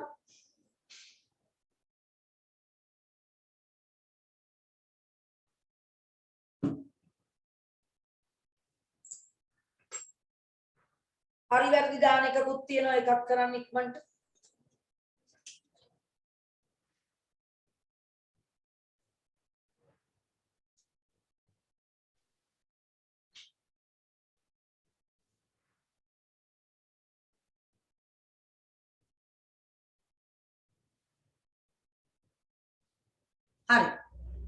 හරි කියලා දැම්මා කෙනෙක් එනම් කරනවා. පළවෙනි එක රතු පෑනින් හරි දාගන්න පුතේවා. සම්පූර්ණ රූපාන්තරණයක් දැකිය හැක්කේ කුමන සත්‍යයගේද කාගේද? මිනිහා රූපාන්තරණ පෙන්වන්නේ නෑනේ නේද? කවුද උත්තරේ? මදුරුවා නේද? මදුරුවා තමයි බිත්තර කීට පිලා සූගුල් අවදි හතරම තියෙන්නේ, කැපී පෙනෙන අවදි හතරම තියෙනවා. එන උත්තරේ මදුරුවා. මිනිසා ගාව යට ඔන්න ලියා ගන්න රූපාන්තරණයක් නොදක්වනවා. අපි ඉපදෙනකොටත් ඔලු ගෙඩිය බඩ කඳ ඇස් දෙක ඔහොමම තියුණා. අපේ වෙනස් රූප නෑ. අම්මට බිත්තරයක් ඉපදෙන්නේ නෑ. බිත්තරෙන් කීටේ ඉපදිලා පස්සේ අඬු බඬු එහෙම එනවද එළියදී නෑ. අතපයයි ඔලු ගෙඩියයි ඔක්කොම අපි එකට එන්නේ. එහෙනම් අපිට රූපාන්තරණ නෑ. හරිනේ? කැරපොත්ත අසම්පූර්ණ පුතේ. මීයක් රූපාන්තරණයක් නෑ. මී පැටව මතකනේ නේද? මීයාගෙන් එන්නේ චූටි මී පැටව. පොඩි විතරයි තියෙන්නේ. අම්මට වැඩිය පොඩි. ප්‍රශ්නාංක 2 මදුරුවාගේ ජීවන චක්‍රයේ අවස්ථා අනුපිළිවෙලින් දැක්වෙන පිළිතුර. 4 වෙනි එක 4ද? ඔව් විතර කීටයා පිලවා සූඹුලා හරියටම හරි 4. හොඳයි. හරි දාගන්න. 4 පුතේ උත්තරේ. අංක 3 අසම්පූර්ණ රූපාන්තරණයක් සහිත ජීවියා කවුද පුතේ? කැරපොත්තා. කැරපොත්තා නේද? කැරපොත්තා දෙක උත්තරේ. 4 පහත සඳහන් වර්ධන අවධි අතුරෙන් කැරපොත්තාගේ ජීවන චක්‍රය දැකිය නොහැකි අවධිය කවුද? පිලව. very good. පිලවෙක් නැහැනේ නේද? පිලවෙක් කොයිද? කැරපොත්තට. හිටියේ ಶಿಶುවෙක්. ಶಿಶුවෙක් හිටියේ විතර ಶಿಶුව සූඹුලා. එහෙනම් පිලවෙක් නැහැ පුතේ. එයා තමයි උත්තරේ ගැලපෙන්නේ නැති. අන්තිමේකට උත්තරේ සතුන්ගේ ජීවන චක්‍ර පිළිබඳ දැනුම වඩාත් වැදගත් නොවන්නේ යටින් ඉරිගාන්න නොවන්නේ අපි අද කතා කරපු මාතෘකාව. නොවන්නේ කුමක් සඳහාද? පලිබෝධ මර්ධනයට ඕනේ. දාන්න හරියක්. ජෛවිකත්වය සුරකින්න ඕනේ. ඇතැම් බෝ නොවන රෝග පාලනය සඳහා බෝ නොවන රෝග පිළිකාරවම නෑ. රෝග වාහකයන් මර්ධනයට ඕනේ. පුතේ උත්තරේ 3. හරිද? හරි වැරදි දාන එක විනාඩි 2කින් 3කින් කරන්න ටික් ගාව. හරි වැරදි දාන එක. හරි දෙක. කරාමිස් කියලා දාන්න. හැමෝම හරි. එහෙනම් බලමු. මීයා රූපාන්තරණයක් නොපෙන්වන සත්‍යයකි හරි. නේද? රූපාන්තරණයක් නෑ මීයාගේ පැටියමයි. කැරපොත්තාගේ ජීවන චක්‍රයේ අවස්ථාව වනුයේ විතර ಶಿಶುවා සූඹුලා හරියක්. හරි. බලන්නකෝ ඇවිත් තියෙන ප්‍රශ්න නේද? කට කඩාගෙන උගුර කඩාගෙන උගෙන්නුවා. ඔන්න පාඩම ඉවරයි. නේද? ඒ වුණාට අහලා තියෙන ප්‍රශ්න දැන් පුළුවන් නේද පුතේ? නේ? අන්න එහෙනම් බලන්න මම උගන්වුවේ නැති මොනවා හරි තියෙනවද කියලා ප්‍රශ්නවල. ගෙම්බාසිය ජීවන චක්‍රයේ වර්ධන අවදි කීපයක් ජලයේ ගත කරයි. හරිනේ? විතර දැම්මා ඊළාට අර මොන්ඩිසෝරි යන කාලේනේ ඉස්කේඩියා කාලේ ඒ ඔක්කොම වතුරේ ඉන්නේ. හරි. දාන්න හරි. පලිබෝධ මර්ධනය සඳහා වඩාත් සුදුසු ක්‍රමය වන්නේ රසායනික පලිබෝධනාශකයේදීමයි. බොරු නේද? වැරදි. ඔව් වැරදි. එහෙම දැම්මම හොඳ කට්ටියක් මැරෙනෝනේ. අපිට ඕන කට්ටිය පරිසරයේ සමතුලිතතාවය නැති වෙනවා. පසේ සංයුතිය වෙනස් වෙනවා. ඔය රසායනික බෙහෙත් දැම්මම ඊට වඩා හොඳයි ජෛව පාලන ක්‍රම. දුම් ගහනවා ඒ වගේ දේවල් හොඳයි. දුම් ගහන එකත් ඉතින් රසායනිකයි නේද? නමුත් එහෙම නැත්තම් අත්ින් අල්ලලා ගිහිල්ලා අපි විනාශ කරනවා. යාන්ත්‍රික ක්‍රම මගින් දැන් මදුරු දැලක් දාගෙන ඉන්නවා කියන්නේ යාන්ත්‍රික ක්‍රමයක්. මදුරු රැටෙන එක වළක්ව ගන්න. මරණ එක හොඳ නැහැ නේද? බෙහෙත් දාලා මරනවා කියන්නේ රසායනිකයි. හරි. පළවා හරින ක්‍රම හරි. ඒවා භෞතික ක්‍රම. එනමුත් ඒක වැරදි නේද? ඔව්. අන්තිම එක ජීවන චක්‍රයේ වර්ධන අවධි කීපයක් තිබීම එම ජීවියාගේ පැවැත්ම තහවුරු කිරීමට හේතු වේ. හරි නේද? මතකද? මං අර මුලදිම කිව්වා ඔයාට. සමනලයා ඉන්න තැනකදී බිත්තර විනාශ කර සුඹුල්ලු ඉන්නෝ කොහේ හරි තැන. කීටයෝ කොහේ හරි තැනක ඉන්නෝ. පිලව් කොහේ හරි ඉන්නෝ. මේක මරන්න අමාරුයි නේද? අන්න පුතේ ඒ ජීවියාගේ පැවැත්ම තහවුරුයි. ඒම ජීවන චක්‍රයේ රූපාන්තරණයක් තියෙන කට්ටියගේ. හරිද පුතේ සියලු දෙනාගේ? හරි නේද? හරි. ඔන්න පුතේ මගේ පාඩම ඉවරයි. හොඳේ. මගේ පාඩම ඉවරයි. මගේ වැඩත් ඉවරයි මේ අවුරුද්දට. හරි සම්පූර්ණ 8 වසර ඔයාට 60ක් නෑර උගන්වලා තියෙන්නේ. හරි විභාගෙ ලඟ වෙලා ඔයාගේ 8 වසර ඉස්කෝලේ විභාගයක් තිබ්බොත් අවසාන වාර පරීක්ෂණයක් තිබ්බොතින් අපි ඒ අවසාන වාර පරීක්ෂණේ ලං කරලා අවසාන වාර පේපර් එකක් අටේ පන්ති දරුවන්ට දෙනවා. අර අපි මධ්‍ය වාර ලිව්වා වගේ. හරි. ඒක සමහරට ගෙන්නලා කරන්නත් පුළුවන්. අර වගේ ලියුම් කවරේ දාලා එවන්නත් පුළුවන්. රටේ තත්ත්වය බලලා අපි පන්ති ආරම්භ කරමු. එතකොට ඒකට උදව්වක් විදියට සර් දැම්ම නේද පේපර් ක්ලාස් එකක් නොමිලේ. ඒ පේපර් ක්ලාස් එක කියන්නේ 8 රිවිෂන් එකක්. 8 මුල ඉඳන් මතක් කරනවා ඉස්කෝලේ යන මේ දේ නිසා. මොකද ඉස්කෝලේ වල තාම යන්නේ පළවෙනි පොත හෝ දෙවෙනි පොත. නේද? තාම පාඩම් තියෙනවා. නමුත් අපේ පන්ති වල ඉවර නිසා මම ඔයාලත් එක්ක යනවා 9 වසරට. 9 වසරට යනවා. එහෙම ගියේ නැතොත් පුතේ අපිට ඉවර කරගන්න හම්බ වෙන්නේ නැහැ. ඔයාලට දැනුත් තේරෙනවනේ ඉරිදා උදේ පාන්දර නැගිටින්නේ ඇයි? 8 වසරේ සිලබස් එක වැඩි. නේද? අපේ පැය දෙකට ඉවර කරන්න බෑ. දෙසැම්බර් මාසේ ගිය අවුරුද්දේ පටන් ගෙන නේද? හෙට උදේ තමයි ඔන්න ඉවර වෙන්නේ. එන අමතර පන්ති කොච්චර දැම්මත් අපි දවස් 4ට පන්ති 4ක් කරලා ඔයාගෙන් සල්ලි ගත්තේ නෑ පුතේ. නේද? ඒක ඔයා හොඳටම දන්නවා. ඈ වෙන පන්ති වල වගේ දවස් 4ට සල්ලි ගත්තේ නේ. සමහරලාට දවස් සතියට කොච්චර මාසෙට සමහරලාට දවස් 8ක් විතර කරලා තියෙනෝනේ. පැය ඉතින් ඒවා ඔයාලා තියාගෙන ඔයාලා හොඳට ඉස්සරහට යන්න ඕනේ, ඉගෙන ගන්න ඕනේ. හොඳට හරිද? එහෙනම් පුතේ අපි 9 වසරේදී නැවත හම්බ වෙනවා. ඔයාලට දැනුම් දෙන්නම් ගෲප් එක බලන්න කොයි වෙලාවකද 9 පන්තිය තියෙන්නේ කියලා. සියලු දේ ගෲප් වලට විස්තර දානවා. හෙට උදේ පාන්දර නැගිටලා සර්ුත් එක්ක ස්වභාවික අපදා කරලා ඉවර කරගන්න. හරි නේද? එහෙනම් ළමයි 29යි ගොඩක් අය ගිහිල්ලා